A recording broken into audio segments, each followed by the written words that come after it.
This is a production of ITM Media.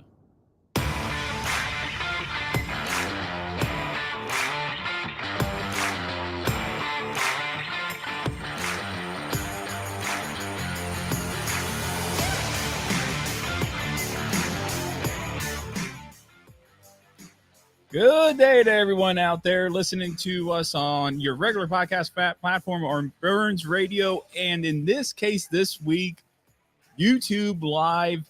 And I think we're kind of on Twitter as well, but I have yet to make that determination yet. But this is our first time or a revamp of doing it again. Guess who's in the ITM Media Studio for the first time this year since the last time we were in the ITM Media Studio in the new house, in the old house, I should say. Switch over the camera. Preston Lood. How's it going? The old house. The old house. It wasn't that old. Well, no, but you know what I'm talking about. Previously, yeah, two houses ago for you, I guess you could say. One house. Previous. Well, okay, yeah, I don't know. My math is wrong. Well, it's been a long time since you've been here, bud. How's it going? It goes. I guess it goes, man. What's been new? I mean, this is your first time back in the studio. It's a good looking studio. You have a very nice setup in here. It's taken me months to get to this point because I mean, I'm sure you kept up with it. We moved into this new house. Yeah. This was just a bare bones garage. And so I painted the drywall, got the floor, put in the internet, put in the extra circuit. We did a lot of work to this house, or to this garage, I should say. I put more money into this garage than I put into anything else in my previous time on Earth. And maybe it'll pay off one day. It might, because I mean, it looks good and it feels good. It's AC'd. We have AC in here. We got a mini fridge in here full of cold beer. I mean, what else do you need, man? The producer that's missing from the corner. The producer has yet to come up. Remember, we had Ian on the show. We had Ian. Yes, I do remember Ian. It was a long time ago. And unfortunately, he moved to the Charlotte area because his girlfriend or something got a job up there. One thing or another, but he's no longer with us. He didn't stick around long, did he? No, but it was fun to have him on. It was great to have him on. I wish we could have had him on more. Yeah, but that's okay. We have new people. We do have new hang people. Out with us and speaking of Charlie Hercus and Austin Reeves, they are not here today because it's graduation season. They have prior obligations. Yeah. Charlie's a recruiter for the Alabama National Guard, so I'm sure he's busy. Austin has graduation to go to for family, I believe. But it's just it's just you and me. It's just the old school. Yeah, the OG. That's right, man. I guess we could say Ramblin about Racing, but the OG and the Marbles crew. If only we did this a few weeks ago during Darlington Throwback Weekend. It would have been perfect. I mean, we would have probably just said, "Hey, you're listening to In the Marbles." Yeah, right. Because we still have all the name rights to that. Yeah, we do. You're right, we do. But Preston, man, how's it going? How things are well. And feel free, by the way, if you're out there on YouTube, Twitter, to comment and just say hey to us. Yeah, absolutely. If you want. But yeah, I just wanted to throw that in there. Of course. Yeah, Preston, how's it going, man? Things are well. Heart is doing well. So that's a good thing. Yeah. That's very good to hear, actually, because I mean, a while there you were just for a while, for the longest time. For a while there, that was the excuse you were using not to show up to the show. Well, that's because I was very tired, actually, and I can attest to that. That really does make you very tired. Well, I can imagine that it would make you tired if you did do that. Other than that, I mean, life is busy. Wife and 2 kids. There's always a lot going on.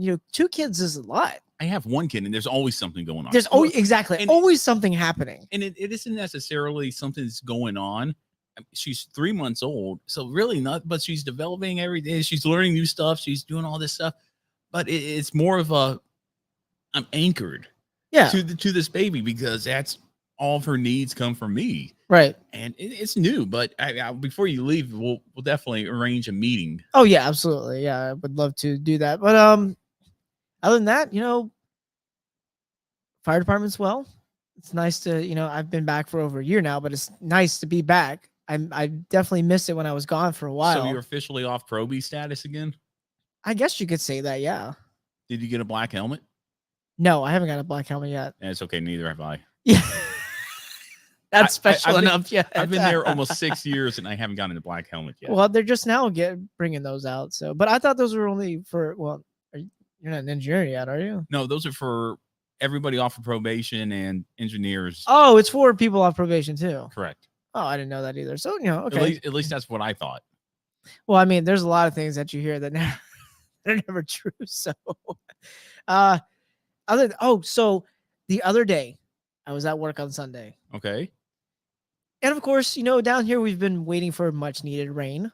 It has been kind of dry lately. Yes. And every day I've been checking the forecast and it says, oh, there's rain in the forecast. And I'm like, oh, thank God we're finally getting some much needed rain around here. For like 4 days straight, it was supposed to rain. Never rained. And then Sunday hit and it was supposed to rain on Sunday. And I was like, oh, okay. So probably a little bit. And it rained for hours. It was probably like 3 hours. It did rain a while on Sunday. It rained a while. I'm just sitting there. We're all, shooting the crap, watching TV in between, whatever calls we get. Because it's raining. Not a whole lot going on Sunday. Unless there is something going on usually in the rain. Yeah, but thankfully there wasn't. Okay. So rain stopped. Get outside, shoot some hoops. Why not? Because that's what we usually do. Head to the car. I got to get something out of the car. Open the door, and I'm greeted with a very nasty, disgusting, that really watered mildew smell. And I was like, man, that really smells bad. And then I looked down, and I had some papers on the front seat, the passenger side. Looked down, and they're like water stained. I was like, ugh, that's pretty gross. But I was like, I didn't see that the other day. That's weird. Whatever. So I go in, finagling in the car, doing what I had to do. Touch the passenger seat, it's soaking wet. And I was like, oh no. And I was like, well, this ain't right. And I had a hat, not this hat, but I had another hat sitting on the center console. So I was like, I touched the other hat. I picked it up and it was soaking wet. And I was like, oh no. And I look around all the windows are up. I'm like, okay, well, the windows are up. And then I look down again, cup holders are filled to the top with water. And I was like, dude, what happened in here? What in the world? And then I looked up and there it was right on the ceiling, the big brown water stain. The ceiling is already tan, the upholstery or whatever is tan, but you can see the clear brown big stain. And I was like, oh no. And then sure enough, I peel. I have a sunroof. Wait, did you peel it? No, I didn't peel it. But you have like this, it's almost like kind of like a door thing for the sunroof. You can pull it back. I pull it back and it's wet. And then some water starts coming like dripping down. I was like, oh, you gotta be kidding me right now. Everything's soaking wet in the car. I was like, did this thing fail? Like what happened? So thankfully it didn't rain anymore that night. Got in the car next morning, stinks even more. Roll the windows down almost the entire way home, trying to get the smell out as much as I could. I worked on it all day today, trying to figure out. I found out that sunroofs actually have drains in them. So in case anything does come through, it drains to the bottom of the car. Well, one of my drains was clogged somehow. Interesting. I tried working on that for a while. Finally kind of cleared up. And so I was, you know how it is. You don't want to go take it somewhere. You got to do those DIY videos at home. You go on YouTube and you're like, well, how can you do it yourself? So like, I'm like wiping down the seal and, everything around it. Water's still coming through. I'm pouring water bottle on it. Water's still coming through. I love the test that you just keep adding water to the problem there and trying to fix it there. Yeah, that's great. I read somewhere that you could try like Flex Seal. So I went and got some Flex Seal from my parents' house, clear Flex Seal. That didn't go over so well. I got some on the window by accident, and it's kind of really like gross now. But the Flex Seal held for the most part. It's still kind of leaking, so we got a problem. But hoping that the rain holds off for a couple days. And what's funny is that this actually got me productive in my own garage because my garage has been mostly for storage most of the time. So it got me productive enough yesterday to get out, clean my garage out, get rid of some stuff, and put some stuff in the attic to put my car in the garage so it doesn't get rained on. Okay. So now I actually have a functioning garage for once. Well, at least something good came out of it. Yeah. But you know what? The moment I opened that door at work and I saw all the water, and I was like, my bad luck continues. Oh, and I was like, I'm walking around talking about it everywhere at work. I'm just like, God, I can never catch a break. It's bad luck. And like, You really got that much bad luck? I'm like, well, if you ask Matt Beamer, he'll tell you. His saying is that if you didn't have any bad luck, you wouldn't have any luck at all. It's true, man. Well, when am I going to shed the bad luck? I don't know, man. You're just kind of unlucky. It just continues. You know what you need? You need Beamer Auto Detailing to come in there and soak up all that water. Maybe I do. And I could hook you up with a good, fair price, okay? I could totally do that for you. I would love that. But how else is everything going, man? I mean, because it's been so long since you've actually been in the studio. I know, it has. And I'm so happy that you're here. I know, it's great to be back. And, honestly. we're finally back on YouTube, and we're back on Twitter. Or we've always been on Twitter, but we're trying to get YouTube launched. Right. And then this is kind of the beta thing. And then once we get Charlie and Austin on next week, we're going to hopefully do this streamline, and then of course the audio podcast will come out normal time afterwards. Right. But yeah, man, that's good. I mean, I'm glad everything's going well. Yeah. Oh, wait, other than the bad luck, of course, but I don't know what to tell you with that. I did make it to a racetrack a couple weeks ago. You did make it to the racetrack. You made it to Darlington for the truck race. How was that? It was actually a lot of fun. I was half tempted to go with you. Yeah, it was so I went with a buddy of mine, James, and we drove up probably about 12 or 1 o'clock. We got there about 2 o'clock. Went and walked around for a little bit. We were gonna go watch maybe Xfinity qualifying because we got there after practice for the trucks that started. We were like, it's not a big deal. We just walked around, see what was out there, look at the merchandise stands. There wasn't really a whole lot of good stuff. I mean, we went and looked at all different drivers because I was like, maybe I'll buy something. It really wasn't anything to buy. It wasn't any good William Byron stuff. So I was like, whatever. So, we just walked around, checked everything out, went back to the car, hung out for a little bit, pulled out camping chairs, just chilled out for a little bit. And we were like, maybe we'll go in for Xfinity practice and qualify because it was happening like 6 o'clock. I think truck race was supposed to go off at 7:30. Then the clouds started rolling even deeper, even more. It started getting darker. I was like, oh, man, maybe it's not a good idea we do it. So we're just sitting there thinking about it. What are we going to do?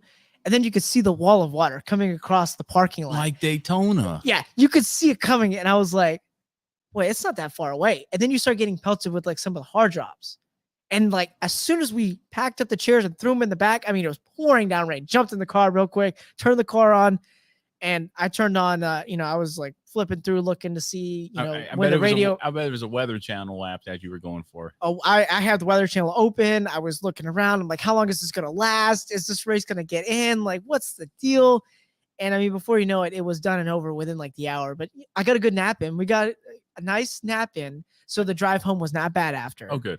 But the race started probably, I don't know, like 20 or 30 minutes after it's supposed to start. Right. But once you hear those air dryers going, you're like, oh, thank God. Right. Oh, I understand the importance of air dryers and stuff. And we have a guest here. Oh my gosh, we have a guest in studio. We have a guest in studio. We're actually live right now, but that's okay. No, it's totally fine. But this is my daughter. There she is. This is Maury. Let's bring her here. Oh my goodness. Future race fan. Here she is, ladies and gentlemen. She's looking at all the equipment right now. Oh, she knows. She knows what's up. Hey, Caroline is here. And this is Maury. Hi, Maury. Oh my gosh. She's just looking at all the equipment. She sees all the colors. Well, she's just now kind of starting to reach out and touch stuff. That's good. Look at her. Look at that. This is Maury. She's holding herself up very well. Yeah, 3 months. That's pretty good. She's like way ahead of schedule. And Preston is like an expert on this. He's had 2 of these, but yeah. I don't call me an expert, but oh yeah, you're an expert. You need anything? Okay, you're just here. She just wanted to pay a visit to the ITM studios. Yeah, this is Maury, everybody. the world. This is my little daughter Maury. Now she's looking this way. Hi, little red hair. Probably like, who's that crazy looking fellow over there? I am pretty crazy. He has no luck whatsoever, Maury. Yeah, bad luck. Stay far away from me as possible. But maybe some friends right there. A birthday party or 2, I'm sure. With the little girls, we're all having girls here. Yeah, I know, it's a weird thing. Yeah, girl dad. We'll start another podcast. A girl dad. When the second kid, when Ashton was pregnant with the second one, I thought to myself, this is the boy. This is going to be the boy. And then when the gender reveal happened, it was a girl, and I was like, I'm still happy. We were there. But I was like, I thought it was the boy, dang.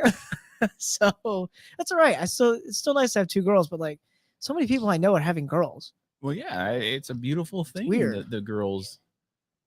I love it. Yeah, girls. I guess according to my wife, girls run the world. Well, hey, you know, It's a Beyonce song. Beyonce Apparently, song. I didn't know that until right now. I didn't know that. Hi, Maury. Hey, switch it back. Hey. She's like, look at all these buttons. Oh, okay. Well, Well, I appreciate it. Oh, there's Mama. There we go. That was a nice surprise.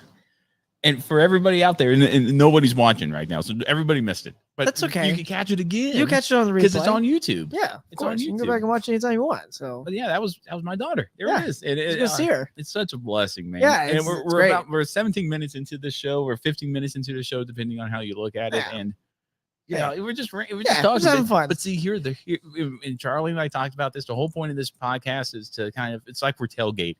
Yeah, we're just hanging out and having fun. We're just hanging out and having fun. We haven't even gotten into the meat and potatoes of the show yet. Wait till we get to the point where we're becoming bigger podcasts and we really do go to a race and we stream live during a tailgate. Well, we're trying to do that at Talladega. And and Charlie's in charge of setting all the logistics of that up. I set up the Roval. I'm not going to do that again. So it's Charlie's turn.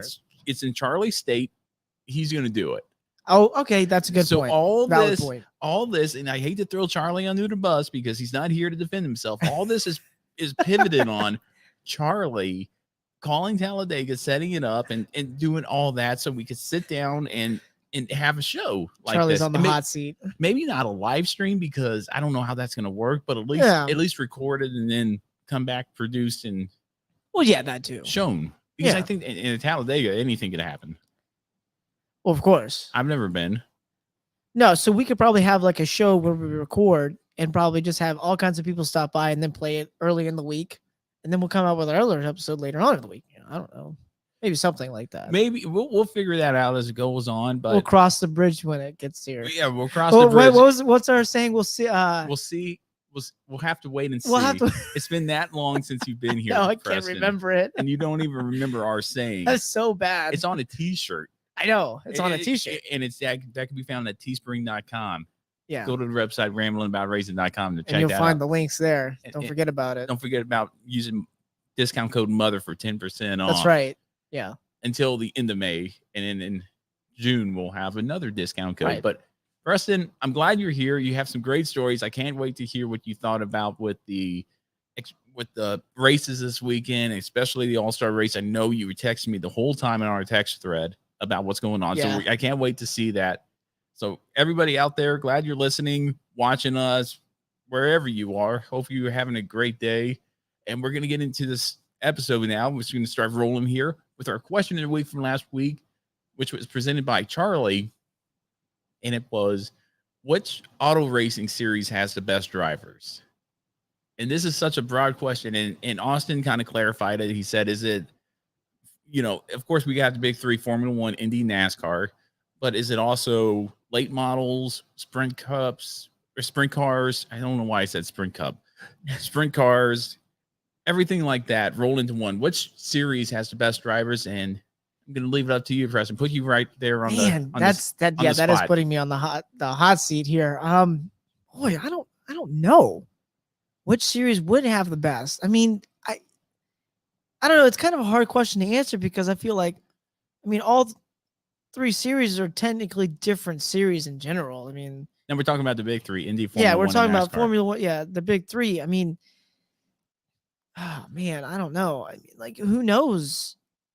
I don't know how Formula One driver would fare in NASCAR, let alone besides NASCAR going to Formula One. Let's take Juan Pablo Montoya for an example. Okay. Juan Pablo Montoya has raced in all three series, Indy, Formula One, and NASCAR. In fact, I've seen him race in all three series. Right. Did he do so well in NASCAR or in Indy? He does well in Indy. He's more of an open wheel driver, but he's raced NASCAR. He's raced stock cars. He has a couple wins, Watkins Glen and Sonoma. So he's won in all three series. He's a good all-around driver. But I feel like he feels more at home in the open wheel stuff. The more of the road course oriented series. Right. I don't know. I think I would have to kind of lean a little bit towards Formula One more. But I mean, it's kind of close, honestly. I think Formula One probably has the best drivers. I feel like it depends on the driver itself. Yeah, If that you're too. raised in the United States, especially in the South, it could be anywhere, but mainly in the South, you're going to be more drawn and focused towards stock cars. Correct. If you're in the Midwest, you're probably on the path to IndyCar. If you're in the European continent, you're probably on the path towards Formula One and karts and stuff. Yes. So it really depends geographically on where you were born, where you're from, and what your upbringing is. Our girls could be, let's just use our daughters for an example. If you raise them on Formula One and they say, I want to be a race car driver and ultimately one day race Formula One, my daughter's probably going to say, I want to be a race car driver. And this is just a hypothetical. It'd be really cool if it happens. My daughter's probably going to say, I want to be a race car driver. I want to race NASCAR. It really depends, I feel, on the geographical upbringing of the child, what they're exposed to in the sense of open wheel, Formula One, Indy, NASCAR, sprint cars, dirt track. If you race around the dirt track, odds are you want to be a World of Outlaw driver. If you're raised around drag racing, well, you want to be an NHRA Top Fuel dragster driver. So it's very tough to say which. Well, that's what I was saying. Like, because all three of these sports the cars are way different. Yeah, I mean, with Formula One, it's an open wheel car, but like, for example, in Formula One, you have power steering. In IndyCar, you don't, and it's an open wheel car, so you have to do a lot more work. I mean, does it come down to how much work a driver does as well, how much they can handle at the same time? It's just, I feel like the question is a very difficult question to answer because there's a lot of factors in it. So yeah, and I think some of those factors are, like I said, the geographical upbringing of a racer. It doesn't matter if they're young or old. I mean, if you're exposed, if I had to pick, I'd pick NASCAR. What would you pick? Wait, as in terms of, yeah, if you had to pick which series you would want to focus on as a career, as a driver, which I think that's kind of what it comes down to, because the best drivers, if you're up there in NASCAR, I've heard people say this, if you're up there in NASCAR, even in the back, like a BJ McLeod or Landon Castle, you're still a very good driver. Absolutely. If you're in the back, like as a Williams driver in Formula One, you're still an outstanding driver to control. Yeah, because you have to get approved to race to begin with. You have to have a license, and you have to learn the car control from an early stage through the ranks of karting, Formula 2, and absolutely, up to Formula 1. It's just the same way as NASCAR. You have to learn the street stocks and the late models, then the ARCA, then the trucks, then the Xfinity, then the Cup. You have to earn your way up to the top. So it's very tough for me to sit here and say which series, I should say, has the best drivers, because when it comes down to it, even the back markers can still run laps around the lower series of drivers. Right. And so it's very tough for me to say that. I can't pick one and say these are the best drivers in the world, because you throw Lewis Hamilton into a NASCAR Cup car, he's not going to do well. Throw Chase Elliott into a Formula One car, he's not going to do well. However, you take a Roman Grosjean or Ron Pablo Montoya and throw them into an Indy car. You throw a Kurt Busch into an Indy car, a Tony Stewart into an Indy car, they run competitively. And we've seen that time and time again, that drivers transition over. Some drivers do the double header for this upcoming Memorial Day weekend, the Indy 500, Coke 600. Tony Stewart's done it. Kurt Busch has done it. A lot of drivers have done it. Does that make them better? I don't know. I don't think it does. I think it just adds to their resume. It adds to their resume. Yes. Because I'd be more impressed to see a driver like the most recent one I feel is Kurt Busch, who's done the double. That if he won the Indy 500, came over to NASCAR and won the Coke 600, well, yeah, he's the best because he can adapt well. Now, I think it's logistically impossible for a driver to race Formula One, go to Indy. Yeah, you wouldn't be able to do it. Yeah, you wouldn't, unless you were on a Concorde or something, some supersonic jet. Yeah. to do that. And even then, it's like the time zone difference and everything like that. I mean, I would love to see that one day, but I don't think it's going to happen. And No, logistically, more than likely, no. but to pick one driver or one series and say these are the best drivers in the world. Of course, Formula One's going to say these are the best drivers in the world in Right. open wheel. Yeah, an open wheel. NASCAR is going to say these are the best stock car drivers in the world. And IndyCar says these are the best drivers in open wheel, but you know, they're competing against Powerhouse in Formula One. Right. So it's very tough to say which driver is the best. But if you had to pick one, which would it be? I'd probably go Formula One. Okay. And that's a tough one. It really is I say it like that because I also try to think of like how the series is working, because Formula One is just all strictly road course.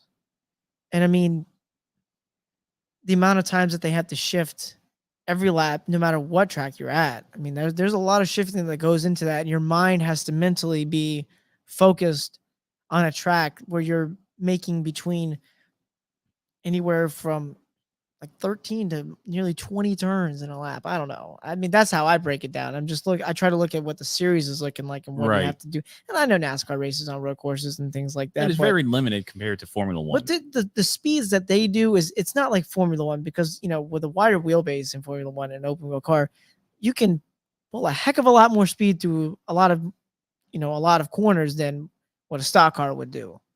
Even though the cars in NASCAR are kind of, I've heard some people say that they're kind of more modernized with the way the tires are now, the sequential gearbox and things of that nature. So, yeah, and if I had to pick, I think it would be probably IndyCar, because you see drivers from IndyCar go to Formula One and vice versa. You see drivers from NASCAR. I feel like if you drive an IndyCar, you can drive a Formula One car, but you can also drive a stock car. So IndyCar has it for me. Okay. Just on that, because we've seen Roman Grosjean now into the IndyCar series from Formula One. We see Jimmy Johnson in the IndyCar series from NASCAR. We've seen Juan Pablo Montoya race both as well. All three series. So IndyCar for me has it just on that merit that and drivers come over and do the double. The Indy 500, Coke 600. Not every year, but when it happens, it's a big deal. Mm-hmm.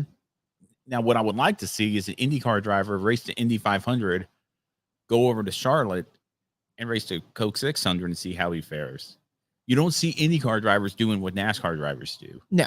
But I feel like if you can drive an IndyCar, you could drive a stock car in NASCAR. You could drive a Formula One car. So I'm going to give it an IndyCar. Just based on that. All right. Drag racing, I'm sure it has its own special skill set. Yeah. But it's a quarter mile. It's 3 seconds and you're done. You just have to beat the guy to the end. Unless you're bracket racing, then you have to match the time and go back and listen to bracket racing with, I believe, Jeff Reeves. Charlie brought him on into that.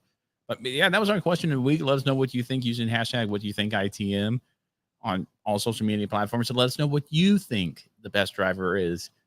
Now you ready to get into this race, this weekends of racing? We're going to move fast. Yeah, we are probably going to move fast on this one. But you ready to? Oh yeah, let's get it. All right, let's go into it. The Formula One race from Spain. Yes. Barcelona. Looked like it was going to be a Ferrari show. Turned out not so much. Turned out Charles Leclerc had some power issues, and you could clearly hear it on the replay plenty of times. I mean, and if you're new to the show, Preston is the Formula One guy. Yeah. Although he is wearing a Spencer Boyd throwback shirt and a William Byron hat, he is the Formula One guy. I do watch a lot of Formula One. He loves Formula One. We're still trying to get an IndyCar guy out there. If you want to be the IndyCar guy of the show, drop me a line at inthemarbles@hotmail.com and we'll let you on the show as the IndyCar guy. But Preston, the Formula One race, Verstappen won, Perez finishing second, and George Russell finally getting that podium, finishing third. How do you feel about the race? I feel like it was looking like it was going to be one of those races where Ferrari was dominating because he was out front, but the battle was for second, and all of a sudden Leclerc goes out. It's a whole new race. Yeah, so It did look like more of a Ferrari thing for sure. Haas team had a great qualifying effort to begin with. And Maples and I had talked about it. Maples like, I can see Haas getting double points right here this week. And I was like, I got a pretty good feeling about it. And then you have on the open lap, Magnussen running into Lewis Hamilton through, I think it was turn 3. Or it was either turn 3 or turn 4. I can't quite remember where it was. I think it was turn 4 because there was gravel involved with it. But yeah, that really shot Magnussen's chances of getting points. Because Haas has been doing pretty well lately. Mick Schumacher had a pretty good run for himself. I can't remember quite where he finished right off the top of my head, but he was just outside of the points.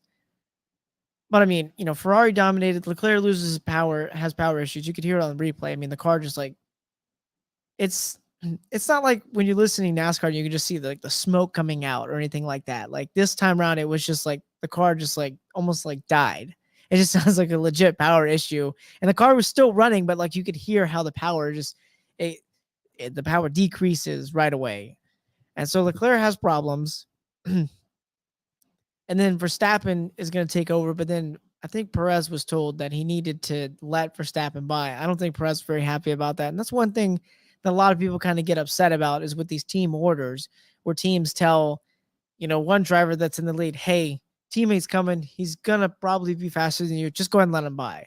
You're not going to understand why the guy in first wouldn't want to let him by. But after that, it turns out Red Bull dominates the rest of the race. They get the win. I'm actually glad to see Russell get a podium out of this. Yeah, I am too. Now, am I okay with not seeing Mercedes domination like we've seen in years past? Absolutely. But it's great that they're finally getting somewhere with George Russell because, man, how unfair it would have been to bring George Russell in and then they just completely crapped him in next season. I think that's just one of those things with the progression of Formula One where it is right now. It's just the new car. It's the new car. And to blame it on the car, I think it's kind of one of those things where you can't really blame it on the car. But because Red Bull have adapted well, Ferrari have adapted well, and the fact that Red Bull won the championship last year, the drivers' championship, right? They weren't focusing on the new car. I think Ferrari was. I think Haas was. Haas was definitely focusing on the new car. Haas has definitely made a 180 when it comes to the new season. Mercedes, there's a lot of teams. You have Mercedes that is not falling way behind, but they're definitely off of the ball where they should be, or at least where people probably would assume they would be. McLaren, boy, they have fallen way off. They've been running near the back a lot. I don't know what their problem is. I don't know if they're still working on kinks with the car itself, because we've seen a lot of teams, mess around with the side of the car. Yeah. Them, Aston Martin is still struggling in general, which they were struggling last year as well. So they're kind of at the same. Williams is a little bit better than they were last year. But I think it's Ferrari and Red Bull that are going to dominate probably this entire season. Let's be brutally honest. They are going to do it, and Mercedes is out of it. I mean, they're not out of it. Right. Because Hamilton does have a win. However, we're not seeing the normal Mercedes. We're not seeing the 1-2s and the 1-2s like we're used to seeing. Now, Mercedes sits third, and I'm looking at the constructor standings real quick. So Mercedes is sitting third, so it's not like they're completely out of it. Now, a team that is, I wouldn't say completely surprised me, but I like that they're doing well, and it's because of pretty much one driver, and that's Alfa Romeo and Valtteri Bottas.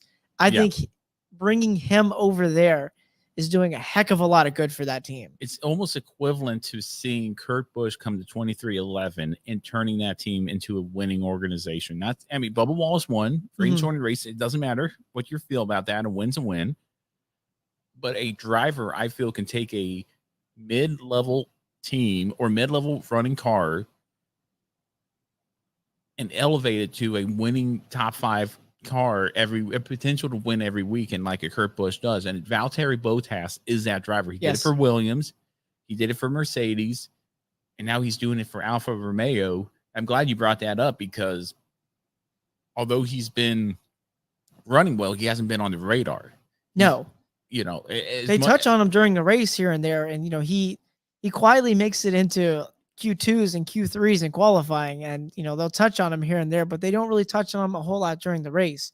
But he runs well. I mean, he was in the top 5 for a decent amount this past week. He scores points. And that's and it's crazy because you know, and a lot of people can look at it and say, you know, there's a big points difference. You know, we have said it, you know, first through 10th only get points, and it's a huge points difference going from first to 10th. But trust me, every point in Formula One really does count, because these teams, even though there's only 10 teams in Formula One, you get a heck of a lot of money depending on where you finish in the end of the season. So, and honestly, even if you score 1 point, it's a big, I mean, looking at the standings right now. So Haas, we talk about Haas and the turnaround that they've had so far, sitting 8th right now in the constructor standings at 15 points. They're only 2 points behind AlphaTauri, who sits in 7th. And then Alpine, or Alpine, or however you want to say it, sits 6th with 34 points. Haas can easily get to 6th before the season is over with. And that's another 180 we've seen from last season. From the last couple of seasons, Haas has been a laughing point. Yep. Williams had been beating Haas. But now Haas is starting to make its return. It's making its comeback. Yep. What's changed in there? It's got to be more than the car. I think it's Mick Schumacher being in there. Mick Schumacher's finally getting his speed under him. Nikita Mazepin being out. Mick Schumacher being there, developing more. The return of Kevin Magnussen definitely has elevated that team. Kevin Magnussen, you can't throw him out of there. He's up there with Valtteri Bottas and taking a mid-level, lower running team and elevating them, because he scored points right out the gate. We didn't see that last year with Haas. No, and Kevin Magnussen coming back has been the best decision. It has been for Haas. And you know, I hated it. I really do feel bad, and I did felt bad for Mazepin when they, you know, with everything that was happening in the world, they decided that, I don't know, there was some kind of weird backdoor contractual obligation where they were able to just, you know, kick him out of the seat in general. And I hate that it had to basically come down to politics. But let's be real, Nikita Mazepin was not that good. I mean, last year was awful. It was awful for that team. That guy was spinning out in practice and qualifying in the races. I mean, he was crashing out. I think last year, like the second race of the season, or the first race of the season, I think it was, he DNF'd on the first lap or something like that. I can't remember what it was. It was like one of the first races of the season. I mean, he went right off the track and like turned forward and hit the wall, and he was out on the first lap. Like, I don't like to just go out there and say races are bad, but like, man, Mazepin was not good for that team. And I'm glad that they were able to bring Kevin Magnussen back in, even though they probably caught a lot of heat for that. Yeah. But man, he's doing a heck of a job for him. I don't think anybody threw heat to Haas for that decision. There was some heat thrown because Mazepin was trying to start some drivers' council thing because he thought he was unfairly kicked out of the seat. And I can understand from a standpoint where he's coming from, but I mean, it's just the way the world we live in these days. You know, hey, I think Haas was probably also looking for something to get him out of the seat. Like, oh, we can get him out. Yeah, now we could justify it because Ukraine was invaded by Russia. Yeah, I mean, Haas was probably looking for a way to get him out because let's be real. Like I said, last year did not go very well for that team. No, it didn't at all. But hey, Max Verstappen won. Yeah, Red Bull still back on top. George Russell finishing third. It was a status quo. It was a status quo race up to the point where Charles Leclerc had some mechanical issues, impacted his championship points right there. I'm sure just a little bit. He had a nice gap, but that affected it. He's 6 points back in second now. He's second. Verstappen sits first with 110. Leclerc is in second with 104, and then Perez is third with 85. So it's a big gap between second and third now. So right now, I think we're kind of seeing our early tell signs of who may be competing for the championship at this point. Right. And now we come up to Monaco this week, and we'll give you more details at the end of the show when it comes to that point. Mm-hmm. But Monaco, I mean, anything could happen there. We've seen it in the past. We saw, I think it was Leclerc last year who was on, he had pole and he crashed in that short little S section. Oh man, that was so unfortunate too. When I was watching it live, like everybody was like, oh no. I was like, oh no. Right. Because then they were like, is he going to be able to make the race? And then he didn't make the race. And he was on pole, you know, and usually at Monaco, wherever you qualify is where you finish. Is pretty much where you're going to finish for the most part, unless you have a bad race. So man, that was tough to see that. It was tough to see that. And it's just one of those things I feel is you got to take it how you can take it. I feel like this is the mulligan, and in Monaco next week, I think Ferrari's going to be on their A game. I really do. So now we go to the NASCAR races there for us. And we're going to start off with the trucks. We're going to move quickly through the trucks. Okay. And we're going to move quickly through the Xfinity Series. Stuart Friesen won the truck race. Typical truck race from the Texas Motor Speedway. Congratulations to him. He's been working hard all throughout his career, and now he's starting this whole new endeavor. And now he finally won. Good on him. Switch over to the Xfinity Series. I'm not even going to put a lot of time into this because you know my opinion on Cup drivers going down to the Xfinity Series. I don't care whether it's to turn laps or whatever. It's so, yeah, and everybody wants to say Tyler Reddick is doing well in the Cup Series. He goes over to the Xfinity Series and wins the race, just like Kyle Busch does. He can't win in the Cup Series, so I'm going to go to the Xfinity Series, win a race, take a win away. I'm just going to quickly see here who finished third here, who's I feel is the rightful winner. Sam Mayer. Take away a win away from Sam Mayer. Whoop-de-lottie-doo. Well, they weren't, like Reddick and especially William Byron was not running near the front for most of the race. Yeah, but he finished second. Yeah, I understand that. And, there was a lot of people online that were complaining about, here we go again with, there's a lot of people that came out and said, oh, why are these Cup Series regulars driving down here? And I'm thinking to myself, dude, we've been talking about this for a long time now. And you have people out here finally complaining about it. Like, dude, this has been a problem for years. Yeah, if you've been listening to Ramblin Bow Racing, or formerly known as In the Marbles, you would have heard this since probably episode 1 of the show. We've talked about it before. And we're on episode 132 now. I'm not a big proponent. I don't like it. I mean, back years and years and years ago, it was happening quite often. But I mean, like now, like we said before, maybe a few races, maybe is okay. I say not even one. Not even one. I think maybe not just even a one. couple. But or I'm going to go with what Charlie Hercus says. Charlie Hercus says if you are running for a championship in whatever series you are, you cannot come down to the lower level. So Tyler Reddick and William Byron racing for a Cup Series championship, they cannot come down to Xfinity and turn laps and get practice and win. Neither can a Kyle Busch. Neither can anybody. However, if you are a Sam Mayer racing for an Xfinity Series championship, or Justin Allgaier is a better example, or Noah Gragson, take Noah, because he's raced a few Cup races this year. He's on the pipeline going up. And you have the opportunity to run a few Cup races, absolutely right. Yeah. He did it at Darlington. And you could do that. You could go up, but you can't come down if you're racing for a Cup Series championship, run the Xfinity Series, run the Truck Series. You're taking away talent. You're taking away eyes to go on to talent. There's a saying there in the Truck Series, they keep pushing it, saying names are made here. It's either that or the Xfinity Series. It used to be the Xfinity Series for the longest time. That would say names are not made there. If drivers like Tyler Reddick and William Byron come down, Joey Logano, Brad Keselowski, Kyle Busch come down. William Byron, for a couple weeks ago, William Byron ran Truck Series at Martinsville. I think it was. Yeah, it was Martinsville. Yeah. So. Right. And you can't, I feel like if names are made there, let the names be made there and keep the Cup Series drivers where they belong in the Cup Series. Now a driver like Dale Earnhardt Jr. coming once a year, racing in this year, for instance, Martinsville, that's okay. Yeah, it's fine. That's okay. I mean, it's been out of the game for a while. It's good publicity for the sport. It's good publicity for the Xfinity Series. Mm-hmm. And it brings eyeballs back to NASCAR. Maybe they stick around.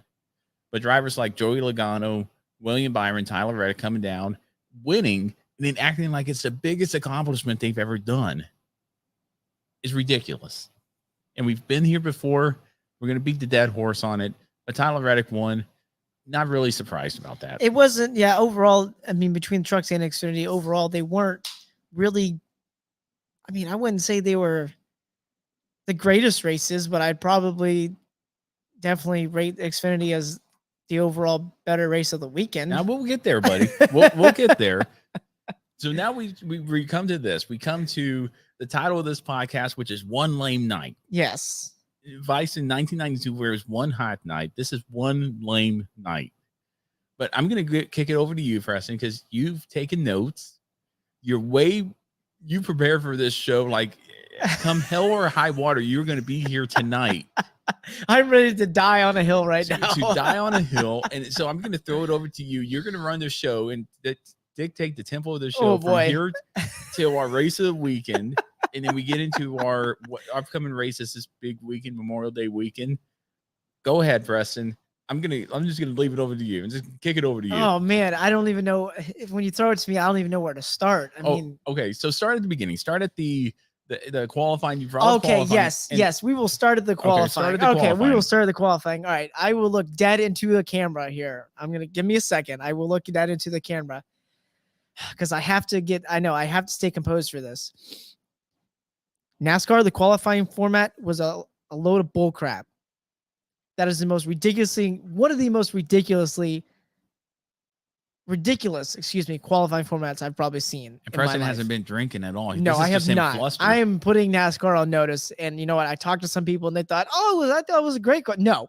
Now, real quick, who did you talk to? Did you talk to fans of the sport or did you talk to? I talked to Maples about it. He thought the qualifying was pretty good. I perused online and I saw all these people talking about, I think, it's great. No. I even mentioned the Deb from Fast Lap. Awful. This is just awful. It's the worst thing ever. And I'll tell you, what I'm gonna throw in here has to do with the rest of the All-Star race in general, and this fact that NASCAR wants to come and bring to me, we're gonna, whoever's competing in the All-Star event, aside from the Open, when we had qualifying on Saturday night, whoever's competing. So we're gonna take. What was it before? How many drivers did we have before the All-Star Open in the fan vote, or what? Was there a fan vote this year? There was a fan vote. Okay. How many? I can't remember what the field was before you have the All-Star Open winners in there or whatever. I think it was like 19 or 20 cars. It doesn't matter. I don't give two craps. Why are we marketing a thing where let's take the fastest 8 qualifiers and then say, we're going to have a pit crew challenge on pit road? And last week, for so long, it was marketed on SiriusXM. There's no speed limit on pit road. These guys are going to be driving as fast as they can off of pit road. And then you turn the TV on for qualifying, and guess where the pit stops are happening? At the end of pit road. Where are you going to be running no speed limit on pit road if you're at the end of pit road? You make a great point. There because when they said no speed limit on pit road, it would have been more fun to see them come around.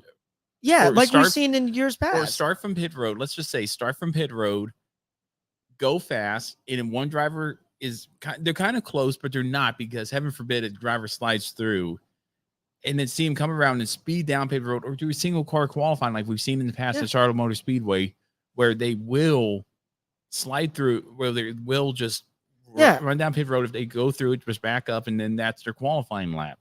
But we didn't see that. We saw a drag race from maybe 40 feet away, if that, 30 feet away.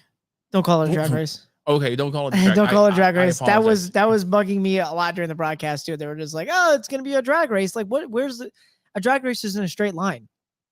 And they're talking about, it's a drag race from here all the way around the checker flag. No. Drag race is a straight line. So for one, Fox, get that. Whoever's talking that or telling them in their ear, hey, compare it to a drag race. It's not. So what really bugged me the most about this was I understand, and I will keep an open mind. I get that NASCAR is trying to come up with ideas to make All-Star Weekend a little bit more exciting. And having pit crews compete against each other, yes, I understand that. But during that broadcast, so let me back up here. So we get to the point where everybody qualifies. You take top 8, and that's where we're going to have our pit crews competing. You get off pit road, blah, blah, blah. Whoever gets the line back is advancing to the next round. I thought it was kind of stupid to take just the top 8 for that kind of a stupid segment. Then I have to hear Clint Boyer the entire time on the broadcast talking about, which lane are they going to pick? It's come down to lane choice. I'm like, excuse me? These cars, this is not drag racing where they can just hit the gas and they're off the line. These guys are going to be spinning the crap out of their tires.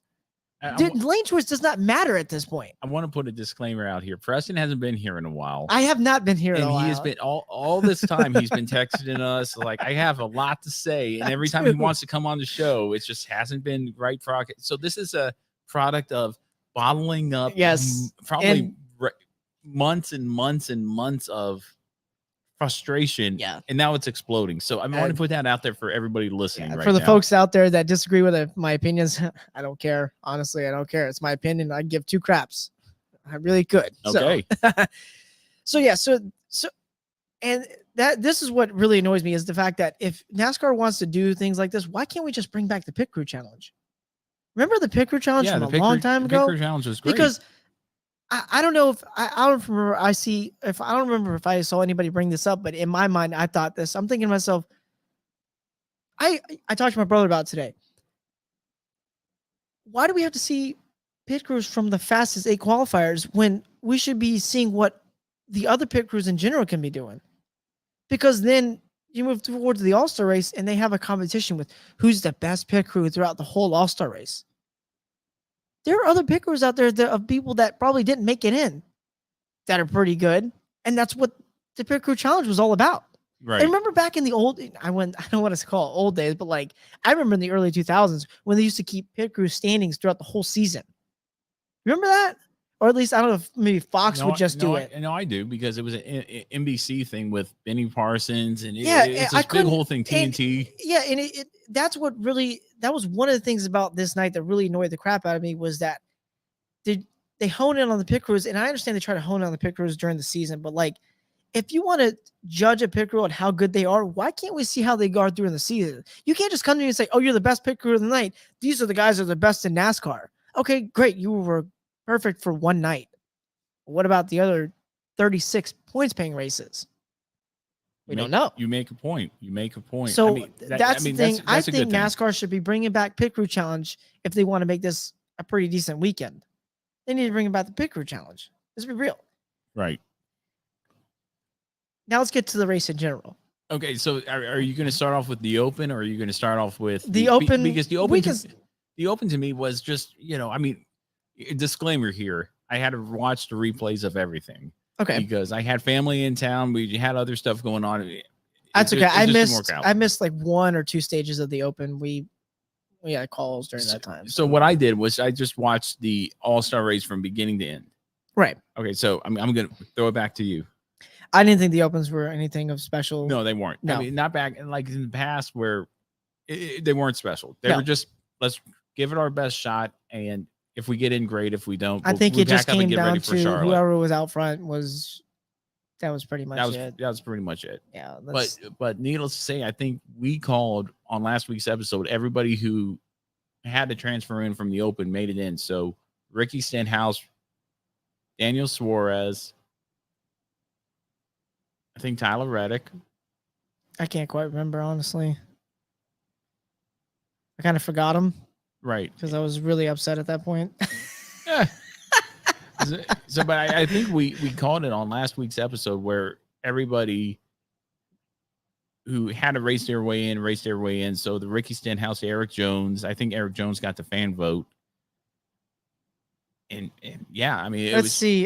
Stenhouse, because it gives you starting position. So Stenhouse, Eric Jones got the fan vote because he started 24th. Chris Buescher. Yep, Buescher. And Daniel Suarez. So there you go. So I think we called Tyler Reddick and Austin Dillon as a dark horse to make it in there, and they didn't make it in there. But now we get to the All-Star race itself, Preston. Oh, I heard a lot of people complaining about how big of a gap we had between the Open and the race, and that's because I guess there was some concert. Well, yeah, what they do, and I know why. And I've been to 2 All-Star races. One they remember very little of because it was in Charlotte, and it was in turn 1 and 2 that my dad got free tickets there. And so we went there and I actually saw Mark Martin win. So I got to see Mark Martin win a race. Though being an All-Star race, I got to see Mark Martin win the race. There's the car right there, right by you, to your left. Oh, this one. There you go. Oh, okay. The second race I went to was the All-Star race, was the first race I took Caroline to. Tony Stewart won that race. There was the car right there. Okay, so I like the way you get to see visually. Okay, so that car won the race. That's why I do that. And there was a gap. I tried to tell Caroline there's going to be a qualifying race, and then there's going to be a big show with driver introductions with the teams and everything. And that's the way this works. Continue. I'm sorry. Yeah. So there was a gap. Yeah, there was. I think some people were just kind of upset that was a much larger gap than we've seen in years past. Because I understand that there's been concerts in the past, but it hasn't been like that big of a gap in between because the All-Star race almost started near close to 8:15, 8:30. At least Sammy Hagar didn't sing or nobody sung as during they were the pace coming. laps. Yeah. So, okay, That compared was to last year. I remember when we talked about that. That was one thing I could not stand. I Yeah, thought that so was at least stupid. NASCAR learned their lesson from last year. At least they learned. So we get the All-Star race, and I get that the All-Star race is for NASCAR to kind of throw in some different things, but like, man, I'm getting tired of having to keep up with a new year. We got different rules for the race in general. I mean, my God, what are we going to do? How many stages are we having this year? How many laps are we having this year? Whoever was out front was pretty much going to win whatever stage. Let's be real. I thought the event was very lackluster. Coming from my standpoint, I don't think we need to be racing at Texas anymore. First of all, I think it's stupid that we're racing at Texas when most NASCAR teams are based near Charlotte, and that's why this thing has been in Charlotte for a while, because then you have teams that maybe want to race their way in that maybe, I don't know how the funding goes for teams, lower level teams these days, but like, if I don't think I can make it in, I'm not going to travel that far to not make it in, especially when the All-Star Open, each stage is like between 10 and 20 laps. If I'm not going to qualify near the front, I know I'm probably not going to make it unless some God-given miracle happens and everybody in front of me crashes somehow. I'm not going to want to travel that far for a 9 points paying race. Right. Let's be real. And I agree with you 100% there. And this brings up this topic. The All-Star race at Texas, and Texas in general, because this was a good preview of what the upcoming races at Texas are going to be like. Is it worth having Texas have, two questions here. Is it worth having Texas having 2 races for a season on this, on the circuit? Because I don't think it is, because you have tracks like Chicagoland who could easily fill in that void. Although they're developing around there, it's still standing stagnant. You could go back to Chicagoland and everybody will be, thank you. Right. Take a Texas race away from there and put it in Chicagoland. Forget the street circuit. You want to probably do Dover. I think Dover only has one date. Dover has 1 day. Dover would be a great place to run that, but that's not what we're talking about here. Texas Motor Speedway. We saw last year that Texas Motor Speedway did not do well with the Gen 6 car. No. The Gen 7 car gave optimism, especially at 1.5 mile tracks this year with Kansas and all these 1.5 mile tracks, Las Vegas, Atlanta, that we might see something different. Short track is struggling, but the 1.5 mile racing has become exponentially better than it has been in years past. Is Texas in trouble of losing a entire, just not having a race at all? Because everybody thought, including myself, I'm sure everybody else out there was looking at this All-Star race thinking this is going to be a good test to see what we're going to expect in Texas for the playoffs and later on in the season. Right. It failed miserably. And Texas is now hated again by fans. Yeah, so it was hated since last year with the All-Star race. Now, do I think that they're in general, and do I think that they could possibly lose racing in general? No, not at all. Maybe just having one date. Because we saw last year, I thought last year the race was bad. I think Charlie said something about he thought the All-Star, unless it was a regular Texas race, I can't remember. I think he said the All-Star race was pretty good. It had passing. But like, I saw people on social media this time around. Granted, I think Jeff Gluck put out a poll where he said, do you think the race was good? And like 10% of people said, yeah. And he had a lot of votes on it. And those 10% of people might have been Ryan Blaney fans. Let's be real. Let's just be I did see some people talk about how, I thought the race wasn't that bad. There was passing going on, in the midfield. That's great and all for a points paying race. But guess what? This is the All-Star race where the only thing we're focusing on is who's going to win. If nobody's passing for the lead, who cares about what's happening in the midfield? Right. And with that, and the midfield pack was good racing. Yeah, but it was. We saw typical, we saw 550 horsepower racing there, where the driver out front had the clean air and he took off. Ryan Blank, before Kyle Busch wrecked out, he was dominating. He was the car to beat. He wrecked out. when Ryan Blaney took that lead, he didn't give it up. He was gone. Yeah, gone. He was gone. And that was the biggest fear with people coming back to Texas. Are we going to see the same racing? And we did. Although be it a all-star race, we saw the same racing that we saw in years past. Yes. Which is not good for Texas. No, it's not. And that scares me. Yeah. Because there are plenty of other tracks. North Wilkesboro could be a perfect candidate for an all-star race. Charlie brought up last weekend, the LA Coliseum could have been a perfect all-star race venue, because you need an exhibition race to bring fans in. I feel Caroline's first race was an exhibition race because it's not 500 miles, but it's exciting racing. And the race we saw there at Charlotte when Tony Stewart won was a beautiful race. It was a great race. The LA Coliseum this year when Joey Logano won was a fun race, beating and banging, put the cars through their paces.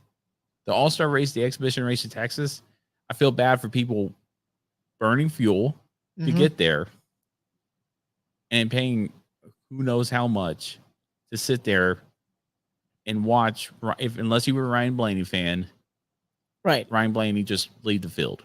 Right. And, you know, while I was watching this race and determining that I thought it was very lame, I'm going to move into the last segment that they had. So the last segment was what, 50 laps? Yeah, it was 50 laps, and there was going to be a caution unless there was a generic caution. And this is where things really upset me. I mean, I'm scraping off the scab there, man. Yeah, this is where things really upset me. So go ahead. I had forgotten what some of the rules were for this, because I had to miss a little bit here and there. You know, I got back. Well, you obviously didn't listen to last week's episode.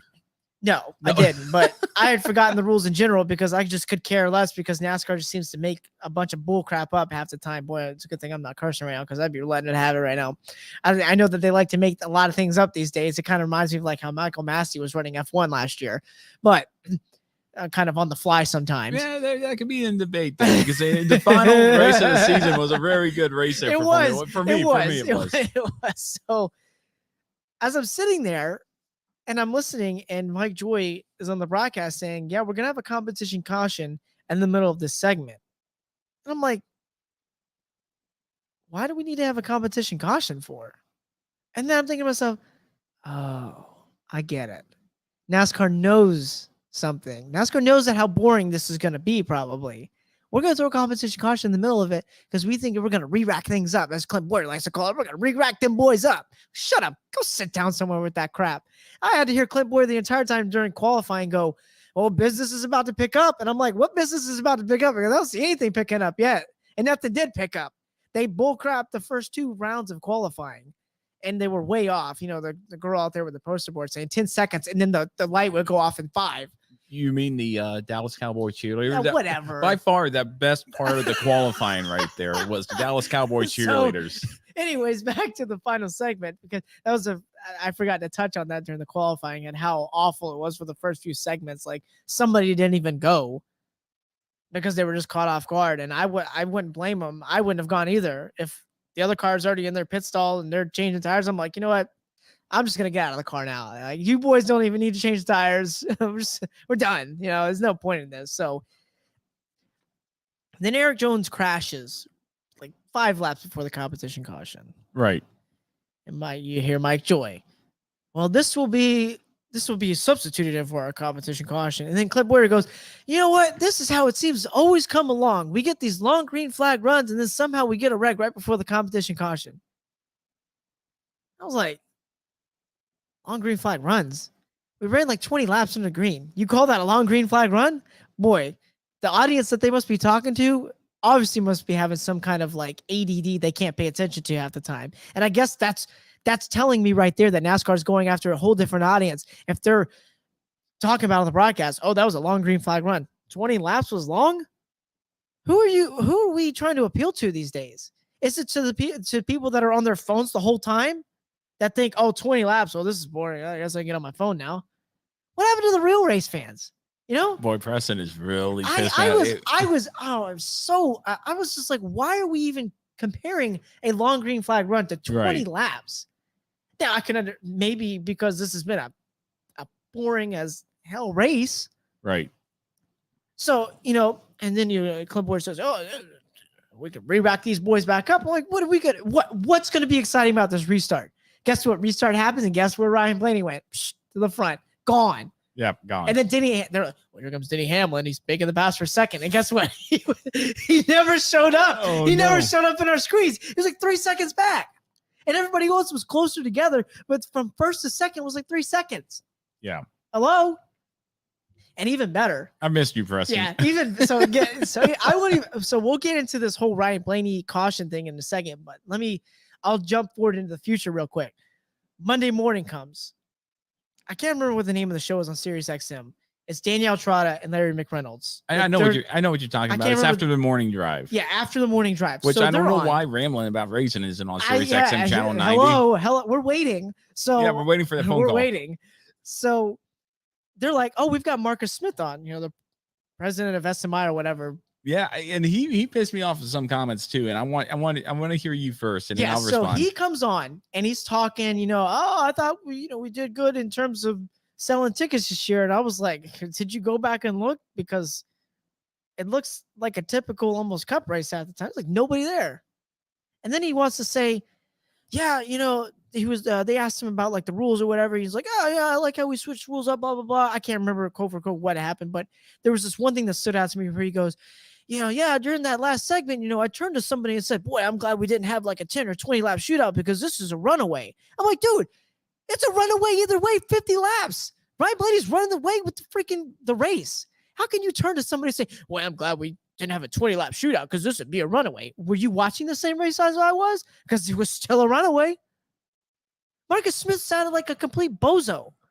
And he did. I apologize, Marcus Smith. But no, don't apologize. You sounded like a bozo in that interview. Like you were trying to talk up NASCAR as this big thing, and it was really just lame. I would like to hear what you have to say about it. And I saw a report on his comments after the race, and Marcus Smith pretty much said, if people are going to complain. And I took that as a kind of a slap in the face. Right. Because when NASCAR fans see an all-star race, they expect excitement, beating and banging and stuff. And granted, the rules package and everything was outside of Marcus Smith's control. Of course. Absolutely. However, Marcus Smith not only owns and runs Texas Motor Speedway, they run Dover, Charlotte, New Hampshire, Las Vegas, a lot of different tracks, Sonoma, a lot of different tracks. Correct. That are available. Bristol. I mean, why put all your chips in on Texas? Yeah, and I was trying to figure that out too, because he was really talking this big game up about he was how talking, Texas he was was good. talking, he was talking the big game up of how Texas is good because he knows he has 2 races coming up here, and he wants to sell tickets for them. Well, Marcus Smith is a promoter above all. Yeah, he is not a overseer of NASCAR. He doesn't see the numbers and he doesn't listen to the fans, which is the reason why when I'm still in the running for, as far as I know, Richmond Motor Speedway president. You are? I'm under consideration. They haven't said no yet. So if NASCAR hires me and Richmond Motor Speedway hires me to become their track president, I will beat Marcus Smith 10 times out of 10. I'll be the better promoter because you know what? I'm a fan. He can say he's a fan all he wants, but if he says that racing was good, he is full of crap. Like you said, he is a bozo. He is a fool. He doesn't know what he's talking about. And Marcus Smith sitting, let's bring Marcus Smith on the show. Sure. Defend the question, because now you're going to be talking to actual race fans who've been watching the sport for longer than most people could hold a job. If being a NASCAR fan was his job, I'd be retired by now. Mm-hmm. So would you. So would a lot of other fans out there. With what Marcus Smith was doing was slapping us in the face saying, you don't know what you're talking about. I'm all worried about selling tickets. I can give a crap how good of ticket sales you do. If the racing is good, butts will be in the seats. Right. And that's more of a NASCAR thing than a Marcus Smith thing, I feel. Course. And that's kind of that's not Marcus Smith's fault. But for him saying that racing was good, we couldn't have asked for a better all-star race, and people are going to complain just for the sake of complaining. You're not listening to the fans, and nobody's going to fill those seats up come the race weekends for the actual points-paying races for Texas. Nope. Now, will it do it for Bristol? Bristol is a organic excitement. You'll get butts in the seat. I think the night race is sold out. Or it's close to being sold out. Yeah, I think the new car will probably change a little bit than what we've seen in years past. New Hampshire always has a decent crowd. Right. Las Vegas is doing better. Atlanta's doing better, especially with the repave. Atlanta was a great race this year. Sonoma, we'll see. We'll have to wait and see. It's a classic race on this NASCAR schedule. But when Marcus Smith said people are going to complain just to complain, you're not listening to 80% of the fans, according to Jeff Gluck's poll. That's a lot of ticket sales there, buddy.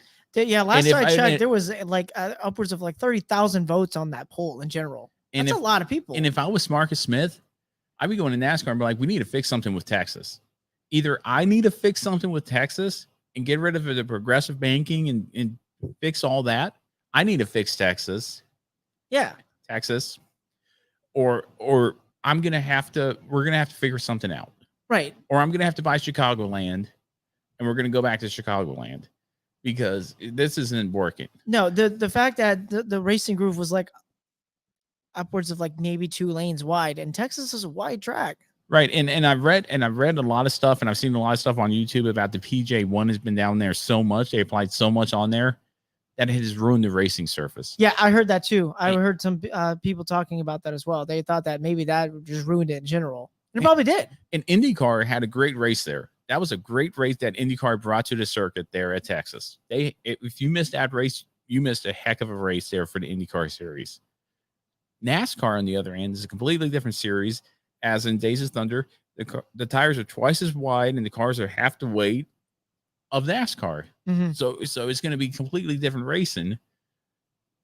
But we've seen this trend for 3-4 years now, where they tried to make the racing better with the PJ1, and it hasn't worked. And it and now they got fall flat. And now they got the resin up there, and that isn't working.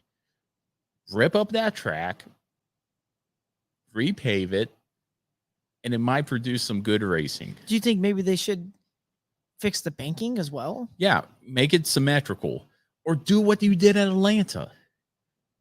Make it progressive banking, and make that because turn 1 and 2 are different than 3 and 4 in Texas. Yeah, that's why some guys were able to kind of hold it a little bit more wide open in 3 and 4. And I care less. And that's not just the Cup Series; that's the Truck and Xfinity Series as well. But if now it's come to time, whether that track needs to be repaved or not, to repave the track and fix it. And you might have to wait till 2023 to do it now, but you can do it and throw a lifeline to Texas, because all the NASCAR fans I've talked to and I've interacted with, Texas is lowest on the list. What if, so maybe it needs to be looked at as maybe a repave needs to happen. So then after this year, Texas only gets 1 date next year. So they get all that chance for the repave. Yeah. And then we'll see what happens after that. And no all-star race whatsoever. No, first of all All-Star race gone. Write that out of the record books at Texas. Bye, see you later. If that's going back again next year, we got a problem. Yeah. Oh yeah. I mean, and because when they went to Bristol during 2020, during the COVID pandemic, that was supposed to be, we're taking it from Charlotte. And I see a trend here. It's going to go to SMI tracks. I don't care if it goes to SMI tracks or not. However, what I do see now is for the past 2 years, it's been at Texas. I thought it was going to go from Charlotte to Bristol to Texas, then to maybe New Hampshire, maybe Dover, and other places. Why are we stuck on Texas? Yeah. So what I think needs, so I don't know. We're kind of getting way off the beaten path. So we'll finish the race in a second. But what I think needs to happen is, I don't think we need to, and I've seen a lot of people talk about this, and I don't know why everybody's in agreement on this, but I hear so many people talk about this. They call in on Sirius XM and they're saying we should go to a different track every year. No, we should not go to a different track every year. No, I think it's wrong. I agree with that. No, I completely disagree with that. I think we either need to go back to Charlotte because first of all, I am okay with some change, but like if you want to keep it back to what NASCAR was doing before, or if some people want to keep it back to what NASCAR used to do, why not keep it at Charlotte? When we had it at Charlotte, that was the thing for the 2 weeks. You had your All-Star race, and then you had the Coke 600, and it was like this big extravaganza thing back when NASCAR was a little bit more popular. Oh, Matt's getting up for something.